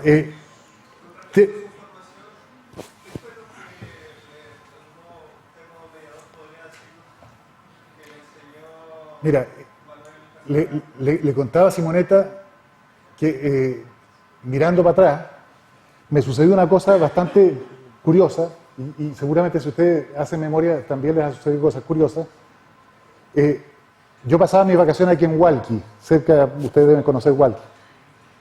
En esa época Hualqui no había luz eléctrica, o había solamente en la municipalidad, pero la mayor parte de las casas no tenían luz eléctrica. Entonces con mis primos hacíamos un juego bastante simple de hacer, que ustedes lo pueden rehacer. Nos poníamos de espalda, ¿no es cierto?, a mirar las estrellas cuando habían estrellas, y nos imaginábamos que lo que estaba arriba en realidad estaba abajo. Entonces nos venía un vértigo muy grande, nos dolía la guata de vértigo, porque de esa impresión de que uno se podía caer, ¿no es cierto?, a este inmenso vacío. Y una vez que teníamos el cosquilleo de la guata, nos arrancábamos y nos íbamos a la casa a ponernos debajo de un techo para no caernos. Y le estoy hablando de cuando yo tenía 6 años, 8 años, en fin. Y como a los 11 años, estábamos viviendo en Santiago y la profesora de artes plásticas nos manda latosamente a hacer una tarea a la Quinta Normal a ir a ver una exposición que se llamó de Cézanne Amigot. ¡Qué lata! Ir, tomar la micro, no había metro. Pucha, la vieja desgraciada que nos manda a ver esta porquería. Y nos fuimos a ver la porquería de exposición. Y entro a la exposición y hay un cuadro de un pintor que ahora no me gusta, pero ¡pum! Que me produjo el mismo vértigo del juego que yo tenía con mis primos cuando chicos. Y quedé tan desconcertado de que un cuadro tuviese la capacidad de vértigo que el cielo. Mis padres no se interesaban ni a la pintura, ni a las artes, ni nada. Entonces yo llegué a la casa, calladito, a la profesora ni siquiera le reclamé, hice la tarea y la hice sobre esa cosa brutal que me había ocurrido con un cuadrito de 20 centímetros por 20. Y le pedí a mi mamá que me comprara la enciclopedia Salvat del arte, porque no había libros de arte en mi casa, y empecé a coleccionar la enciclopedia Salvat, y por supuesto que quise ser pintor. Quise ser esa especie de mago o ángel, ¿no es cierto?, que inventa vértigo. Y me encontré que era arquitecto. Entonces, yo creo que la razón de por qué uno hace los oficios es porque en algún momento ocurrió algo. Les cuento una anécdota del proyecto que ya les mostré del Museo de Historia Natural. Ahora se los cuento con risa, pero en la época fue bastante complicado para mí porque me querían echar. Entonces llamaron a Mitterrand para decirle que no era posible que este señor que se le entendía la mitad de lo que hablaba siguiera haciendo el proyecto del museo, que la cosa no estaba bien y que me tenían que echar. Entonces Mitterrand se dio el trabajo de venir a verme y con Paul Chemetov, que era el mandatario del proyecto, nos paseamos por el jardín de planta y Mitterrand preguntándome, me decía, bueno, cuénteme una cosa, y esto de la suspensión, ¿de dónde lo sacó usted? No, señor presidente, lo inventé porque de verdad es algo que yo creo que hay que hacer y me parece que haciéndolo de tal manera va a funcionar y toda la cosa. ¿Te cree? Sí, yo creo. Bueno, pero mire, los científicos no creen. Entonces, ¿qué tenemos que hacer para que los científicos crean?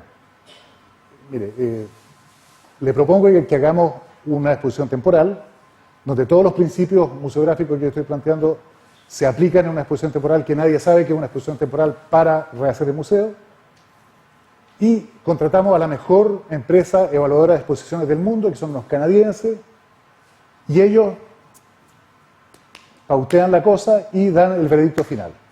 Y el público también, por supuesto. Y si la cuestión no funciona, yo pongo el cuello, me cortan el cogote, y si funciona, pediría apoyo para que me dejen tranquilo. Hicimos la exposición. Sí, nunca había habido una exposición con más éxito que la que hicimos, de las exposiciones temporales que se hacían en el Museo de Historia Natural, y a partir de ese momento yo pude trabajar tranquilo hasta el final.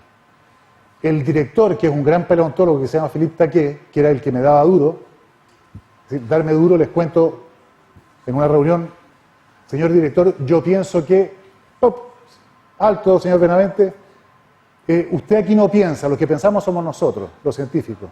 Usted es arquitecto, usted dibuja, no piensa.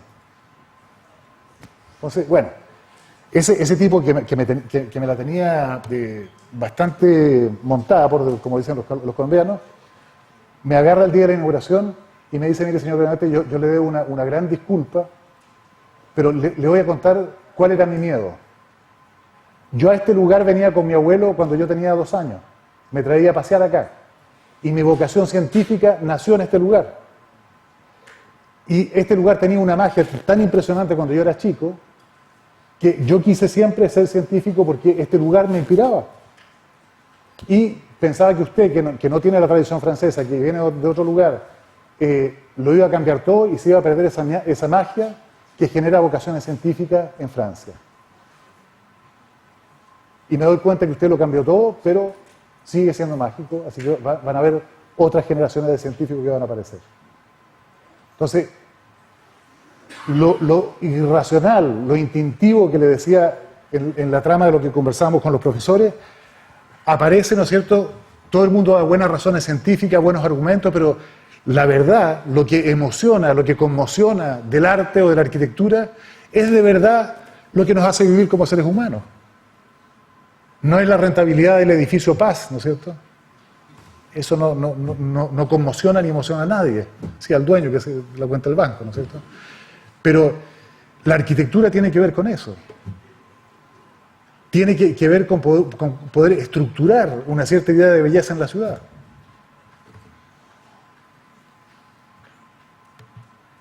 Para que vean que la estupidez no es exclusividad nacional,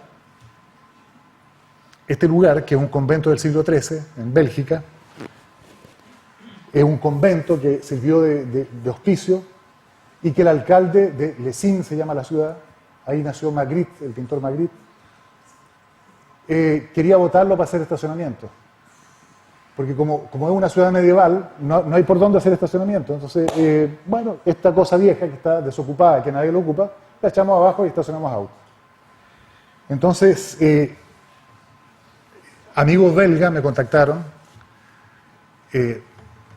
a otros historiadores y otras cosas, y armamos un grupo de reflexión, cosa que ustedes deberían hacer para salvar flora, fauna, patrimonio y otras cosas. Y hicimos un grupo de ira patrimonial, ¿no es cierto?, para defender este monumento. Entonces, cada uno de su disciplina vio el potencial que representaba este monumento. Hicimos textos, hicimos cartas, hicimos un montón de cosas, no hicimos manifestaciones porque el lugar está tan perdido que nadie lo habría visto, pero fuimos sobre todo a la Comunidad Europea con un proyecto, cifrándolo, poniéndole lucas al proyecto, y obtuvimos que la Comunidad Europea financiara la restauración del lugar y la implantación de un museo de la medicina. Y es lo que hicimos.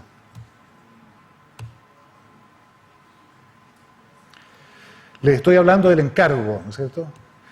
Si ustedes tienen pensado que después de tener el título se sientan en la oficina a esperar que el teléfono suene, ¿cierto?, probablemente no va a sonar nunca.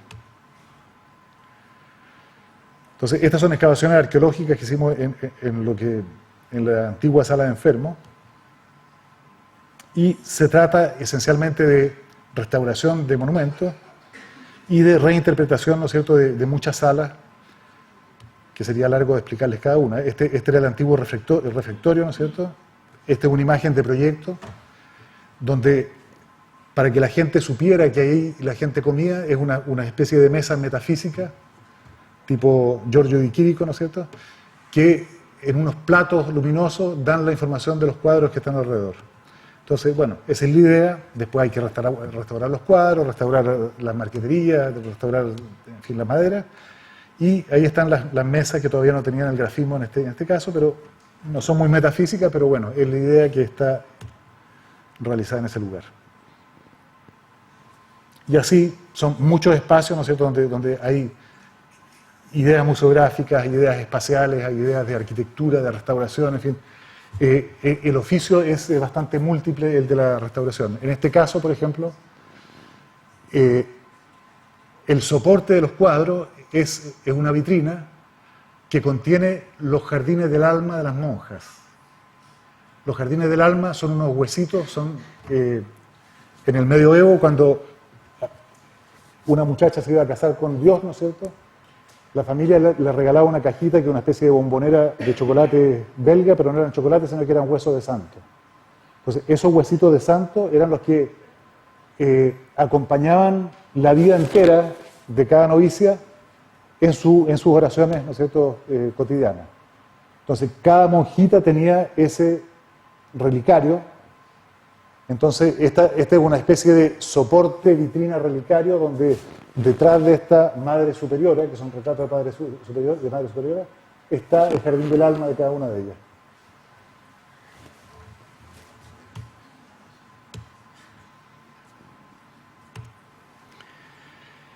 Este es otra, como dijimos que íbamos a hablar de museo, ahora hablemos del museo. Este es otro concurso. Yo en Europa, con Borja, nadie nunca nos encargó nada directamente, sino que son solamente concursos ganados de muchos perdidos, ¿no es cierto? En este caso se trataba del Museo Nacional de Prehistoria. La prehistoria, como saben ustedes, es una ciencia que estudia los vestigios arqueológicos de los hombres primitivos, en este caso de la prehistoria francesa. El sitio es bastante singular, son una especie de acantilados muy grandes que en el año menos 400.000 detuvo el regreso de homínidos, porque no eran todavía cromañones, no eran Homo sapiens sapiens, sino que eran hombres de Neandertal que quedaron enclavados en este lugar porque les tocó un periodo de glaciación. Entonces, quedaron instalados en este lugar. El Museo Nacional de Prehistoria estaba en este castillo feudal que ven acá. Este es un castillo feudal. Y otras dependencias que están hacia atrás. Y por supuesto que quedó chico. El lugar es un lugar neurálgico de las cavernas.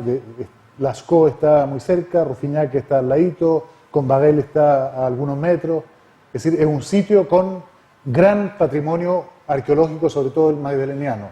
El magdaleniano son menos 13.000 a menos 30.000, por situar una época.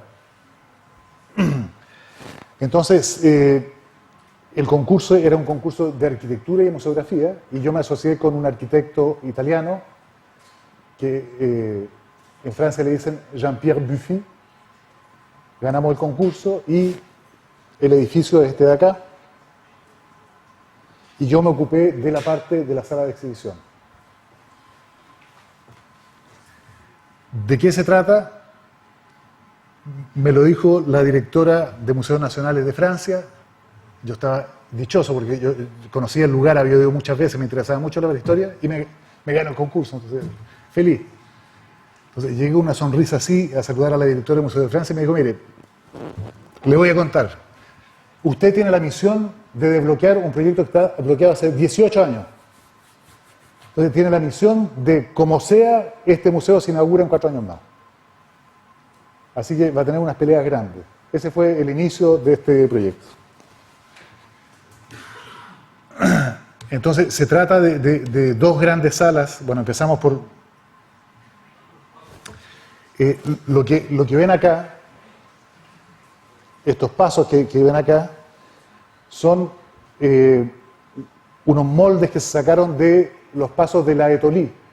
La Etolí es un lugar en África de donde aparentemente es originario el hombre, el Homo sapiens, ¿no es cierto? Pero en la época se llamaba Australopithecus, 3,5 millones de años.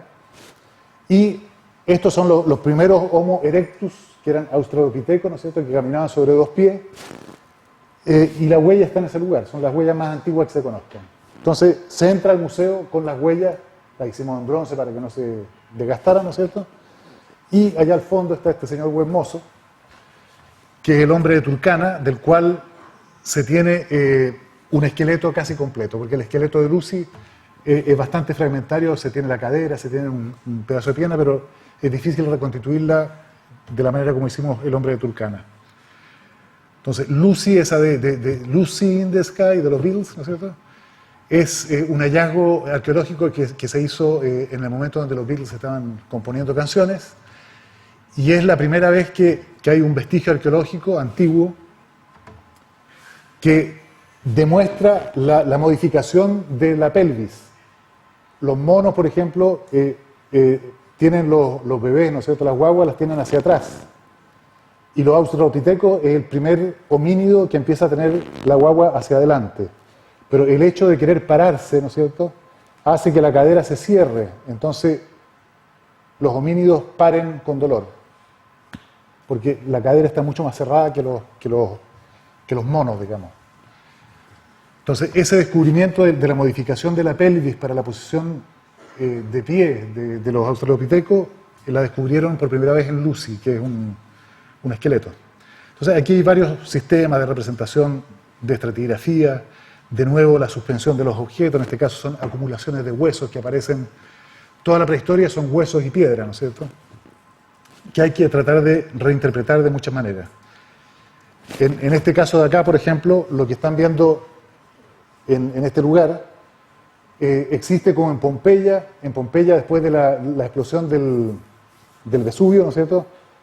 Hay mucha gente que desapareció fundida por la lava caliente, pero dejó la huella del cuerpo, ¿no es cierto? Entonces los científicos inyectan yeso, sacan la lava y queda el cuerpo con la forma que tenía la persona cuando estaba muriendo. En este caso es lo mismo, son lugares donde se mueren los animales, el barro solidifica, desaparece la materia orgánica, queda el hueco, y los científicos inyectan poliuretano expandido, a veces la achuntan, a veces no, y en este caso la achuntaron, era el cuerpo de un rinoceronte lanudo que estaba en ese lugar. Entonces hay una representación de rinoceronte lanudo que está en Rufiñac, en la caverna de Rufiñac. Está este molde, ¿no es cierto?, de poliuretano expandido del mismo espécimen, y aquí hay fragmentos, huesos de el rinoceronte lanudo que vivió en Europa hasta el año menos 10.000, más o menos. Entonces, aquí hay varias invenciones de vitrina, de sistemas interactivos, que sería largo explicarles, pero por ejemplo, estas pantallas de acá son unas pantallas como las que venden en Falabella, muy baratas, y estos botones de acá son unos botones que sirven para poder interrogar a través del vidrio la pantalla, que fue un tema bastante largo de diseño industrial que les podría contar más en detalle. Estos son los espacios, abajo estábamos en una galería del tiempo prehistórico y aquí son los espacios prehistóricos. El espacio de la caza y la pesca, el espacio del ritual de la muerte, el espacio de la habitación, ¿no es cierto? Entonces, lo que hay en el suelo son vestigios arqueológicos, que son moldes que los científicos le hacen a la excavación arqueológica para fijar de manera tridimensional un momento de la excavación arqueológica, un momento significativo de la excavación arqueológica. Y después los objetos se recuperan en la vitrina. El montaje expositivo no es definitivo. Bueno, estos son las dos piezas mayores que tiene este museo, ¿no es cierto?, que son unas bellezas. Estos objetos tienen bastantes miles de años. La dama de la capucha, ¿no es cierto?, que tiene 21.000 años antes de Cristo, es tal vez la primera representación humana, en este caso hecha en hueso, es chiquitita. Hay muchas piedras que servían de ornamento para las habitaciones del hombre prehistórico que nunca vivió en las cavernas, como la gente dice, la gente de las cavernas nunca vivieron en las cavernas. Dibujaron en las cavernas, pero vivían en los abrigos. Y en esos abrigos dibujaban piedras que después se caen y que quedan protegidas porque caen boca abajo. Y este es un dibujo técnico para mostrarles un poco cómo hay que pensar para que el objeto quede definitivamente en su espacio final, ¿no es cierto? El edificio además es un paseo porque hay un paisaje muy bello. Se visita más bien en verano porque está en una región, en la Dordogne, en el año no hay casi nadie. Entonces es muy visitado en verano con buen tiempo. Entonces uno termina la visita museográfica y sale a un balcón donde ve el paisaje entero y después vuelve por el exterior, por esta especie de escalera, al hall central. Lo que están viendo, esa especie de luna, es una obra de arte. En Francia todas las obras de Estado tienen por ley que gastar un 1% artístico. Entonces, cada proyecto hay que invertir en una obra de arte, en una intervención de artista. Entonces, nosotros teníamos el pavor de que llegara un pintor local, ¿no es cierto?, con una pintura rupestre hecha en acuarela. Entonces, hicimos una lista de artistas conceptuales y ganó este artista que propuso un tema luminoso. Y este es el lugar. El lugar se llama Les Aiguilles de Taillac.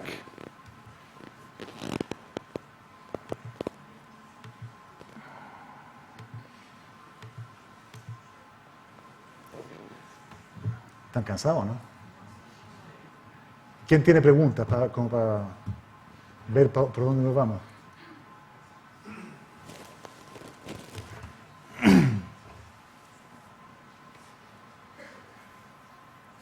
¿De qué quisieran protestar?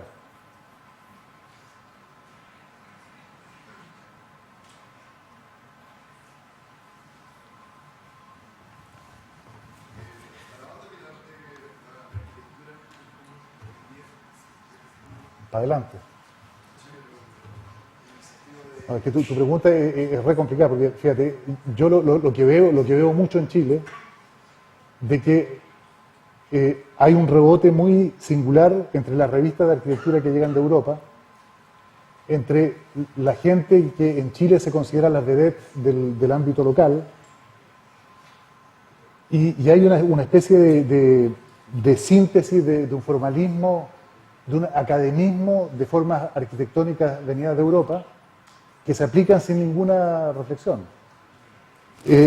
Lo que ustedes tienen que sentir, tal vez yéndose a Europa un tiempo o a otro lugar, de que el debate arquitectónico es un tema que uno tiene que salir a defender delante del alcalde, delante de un montón de gente. Y las formas que se están produciendo en Europa tienen que ver con un debate intelectual.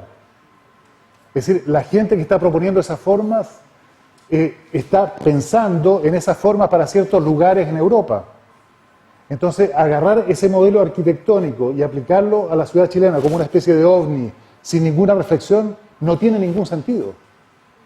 Entonces, yo diría, el problema de Chile, de que hay muy pocos arquitectos que hacen lo que piensan o que piensan lo que hacen. Smiljan Radic es una excepción. Por eso que, a pesar que su gallinero no lo entendí, digamos, del teatro bencopolitano, me parece que él va a poder hacer un buen proyecto porque es una persona que piensa. Entonces, yo le respeto eso, ¿sí? Independiente de si a uno le gusta o no la forma. ¿Sí? La arquitectura no es de que sea lindo o no, o que se parezca a la última revista de arquitectura. Al contrario, en lo feo a veces puede que esté lo nuevo. ¿Cierto?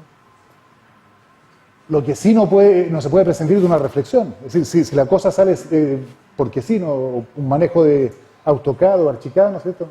No tiene sentido. Entonces, yo creo que en Chile hay una gran tendencia a venerar a muchos venerables profesores como Rem Koolhaas, ¿no es cierto? Que yo les ruego que vayan a ver sus proyectos de arquitectura, que son una porquería.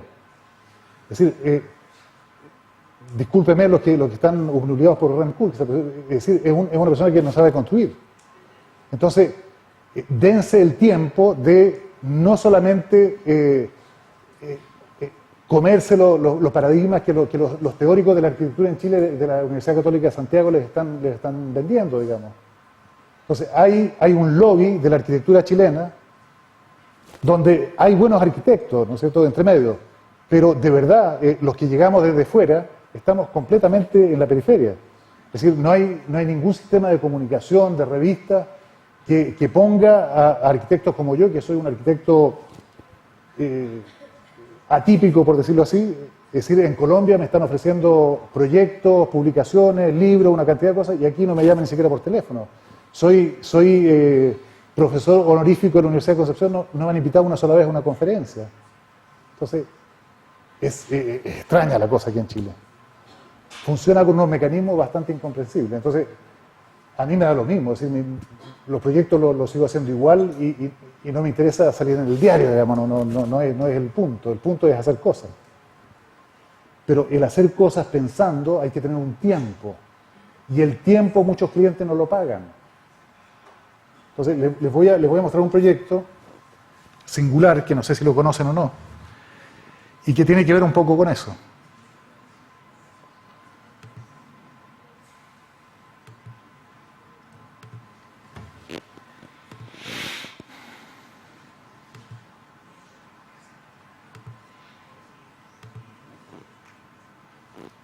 Cuando estaba en Francia, me contacta una francesa, dueña del Grand Marnier, una familia de mucho dinero, pero también de mucha cultura, y me dice, mire, estamos invirtiendo en Chile y queremos hacer una bodega. Entonces me empieza a explicar toda la técnica de vinificación, y que ya están haciendo un muy buen producto, que es casi el mejor vino de Chile, y que quieren hacerlo aún más bueno, haciéndolo todo por gravedad. Aparentemente, ¿no es cierto? Yo ahora conozco más del tema, pero para mejorar un vino que ya es muy bueno, hay que tener cuidado de aspectos muy pequeños, como por ejemplo, el no bombear el vino cuando pasa de una etapa de la fabricación a la otra etapa. Por ejemplo, de la cuba de fermentación, si se saca con una bomba y se mete a la guarda de primer año, esa oxigenación le hace perder calidad. Entonces, lo mejor es que el proceso se haga enteramente por gravedad y muy levemente. Entonces, me hablaba mucho de técnica y de repente le hago una pregunta. Le digo, ¿y en cuánto tiempo hacen ustedes el vino? Bueno, la vinificación dura 2 semanas y después, bueno, son periodos de guarda. Si se guardan 2 años en barrica, pero la verdad, la pega son 2 semanas. Bueno, después está el enólogo, pero el espacio mecánico, arquitectónico, técnico, son 2 semanas. ¿Y el resto del tiempo qué se hace? No, contamos el vino. Entonces su proyecto es un lugar de palabras, no es un lugar técnico. Es un lugar de visita, donde usted va a pasearse con la gente para contarle lo rico que es el vino. Sí, efectivamente, bueno, entonces, ese es un proyecto de arquitectura, ¿no es cierto? No es un hangar bonito, sino que es un proyecto de arquitectura. Entonces, lo que les propongo, el corte está muy malo, ¿no es cierto? Es un corte hecho prácticamente a mano, pero la idea, ¿no es cierto?, es que la uva llega aquí arriba, se separa grano por grano a mano, se mete en las cubas de fermentación, por gravedad, hay una tubería, ¿no es cierto?, que se ponen especialmente, se llenan las barricas de primer año, y después de la barrica de primer año se va al segundo año. Yo le agrego una sorpresa aquí abajo, porque con el tema museográfico, ¿no es cierto?, o de arquitectura escenográfica, por decirlo así, me gusta también construir el tiempo de visita, no solamente el espacio, sino que el tiempo. Bueno, aquí viene el hoyo que hicimos en un cerro para enterrar este edificio. El paradigma geométrico que fue simplemente por un placer de hacer una especie de guiño al Renacimiento, ¿no es cierto? Ustedes, si van al Campidoglio en Roma, verán que hay una placita que es elíptica, el esfuerzo del Renacimiento, ¿no es cierto?, el gran esfuerzo del Renacimiento, de la perspectiva, de tratar de que la arquitectura calce, ¿no es cierto?, con esa perspectiva. Miguel Ángel diseña una plaza, él estima que el círculo es la figura perfecta para recibir a la gente. Pero para que el espacio sea leído como un círculo, tiene que ser una elipse. Como en los signos pares, ¿no es cierto? Si ustedes hacen el pare del tamaño normal, no se lee. Entonces hay que alargarlo. De la misma manera, el círculo hay que alargarlo. Entonces, me invento este sistema geométrico para alargar la elipse y que el edificio aparezca como redondo. Por muchas otras cosas también, pero la arquitectura hay que entretenerse con varias cosas. Entonces aquí ven el proceso de construcción y lo único que se ve de la bodega es lo que ustedes están viendo ahí, el resto está todo enterrado. Entonces este es el único espacio, ¿no es cierto?, que tiene estas ventanas que aparecen ahí y que es el espacio de vinificación, donde están las cubas de fermentación. Esas cubas de fermentación están hechas por compañeros del deber. En Francia, la masonería, ¿no es cierto?, los masones son artesanos que hacen cosas. Y los artesanos que hacen cosas todavía las siguen haciendo con una estructura de cofradía. Entonces, en este caso, invitamos a la cofradía de los toneleros franceses de que nos hicieran las barricas, digamos, son obras de arte de artesanos que vinieron a instalarlas. Este es el espacio de guarda de primer año. Esta es una escalera que llega hasta el fondo, ¿no es cierto?, hasta casi el piso más abajo. Son espacios técnicos, lavables, es decir, no hay mucho lujo de materiales porque todo tiene que ser manguereable y lavable. Y esta es la sala de guarda de segundo año, que es una gran cúpula en Raulí y que tiene una mesa de vidrio, donde la gente llega ahí y degusta los vinos, ¿no es cierto?, y ya cree que la visita se terminó. Pero como en la ópera, siempre hay algo que aparece, ¿no es cierto?, y que le agrega al tempo de la visita una sorpresa. Y la sorpresa es que la mesa se abre y uno accede a 2 pisos que contienen la colección de los mejores vinos del mundo. y que está en 2 pisos, ¿no es cierto?, dispuesto de esta manera. Entonces, entre hacer un hangar bonito, con técnica que la hace cualquier banal al interior, y hacer que la visita del vino, el hablar del vino, tenga un sentido arquitectónico con un espacio que corresponde a la cadencia de la visita, hay una cierta diferencia.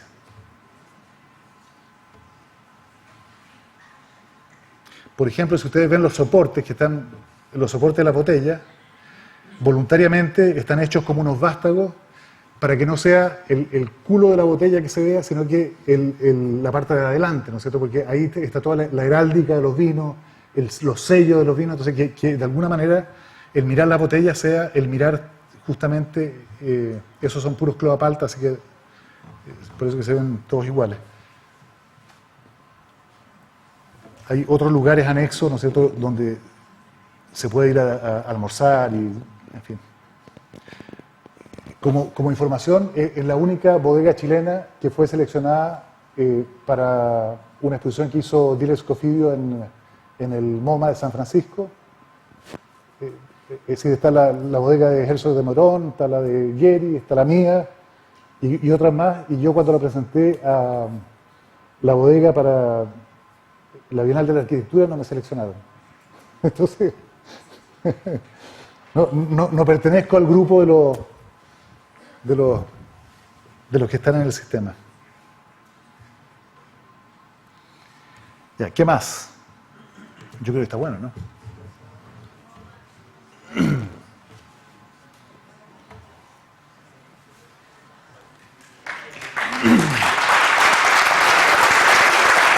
¿Qué era eso?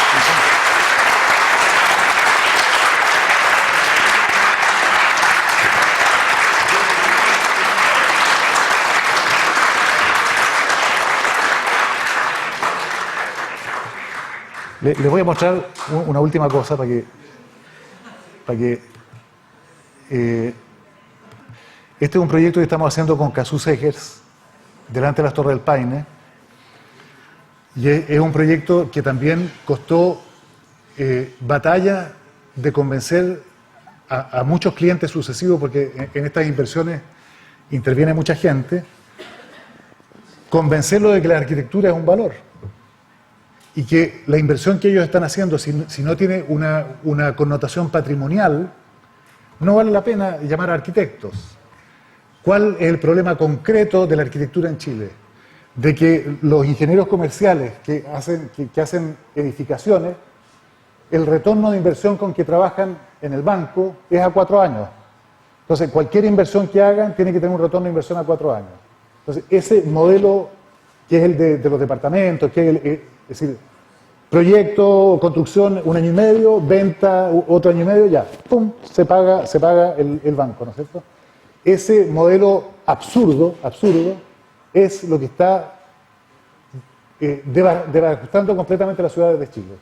Entonces, lo que hay que leer y entender y aplicar leyes de compensación de inversiones y ese tipo de cosas, de que la arquitectura necesita tiempo de reflexión y también inversiones, a lo mejor no tanto más importantes, pero relativamente más importantes. Entonces, este es un caso.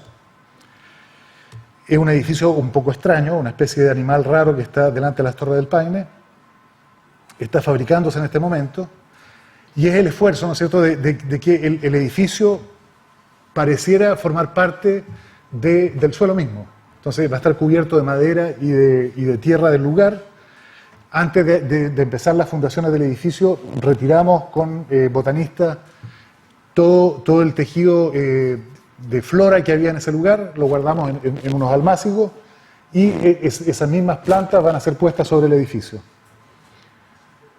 Entonces ahí estamos en el proceso de construcción, que ya está un poco más avanzado que ahora.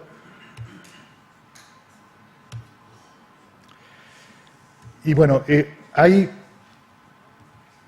un inversionista colombiano que vio este proyecto y dijo: yo quiero hacer lo mismo en Colombia, y estamos haciendo, yo tengo una oficina en Cartagena de India y estamos haciendo, no lo mismo, pero estamos haciendo con Cazú un proyecto para un lugar que se llama Suezca, que está a 3/4 de hora de Bogotá, y que es un lugar espléndido que merece que se haga un poco de arquitectura. Ya. ¿Preguntas?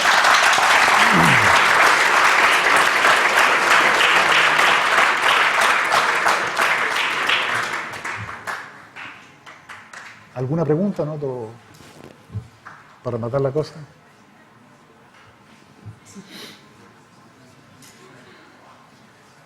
Cerrando la cosa, tengan ética, anticipen lo que quieren ser.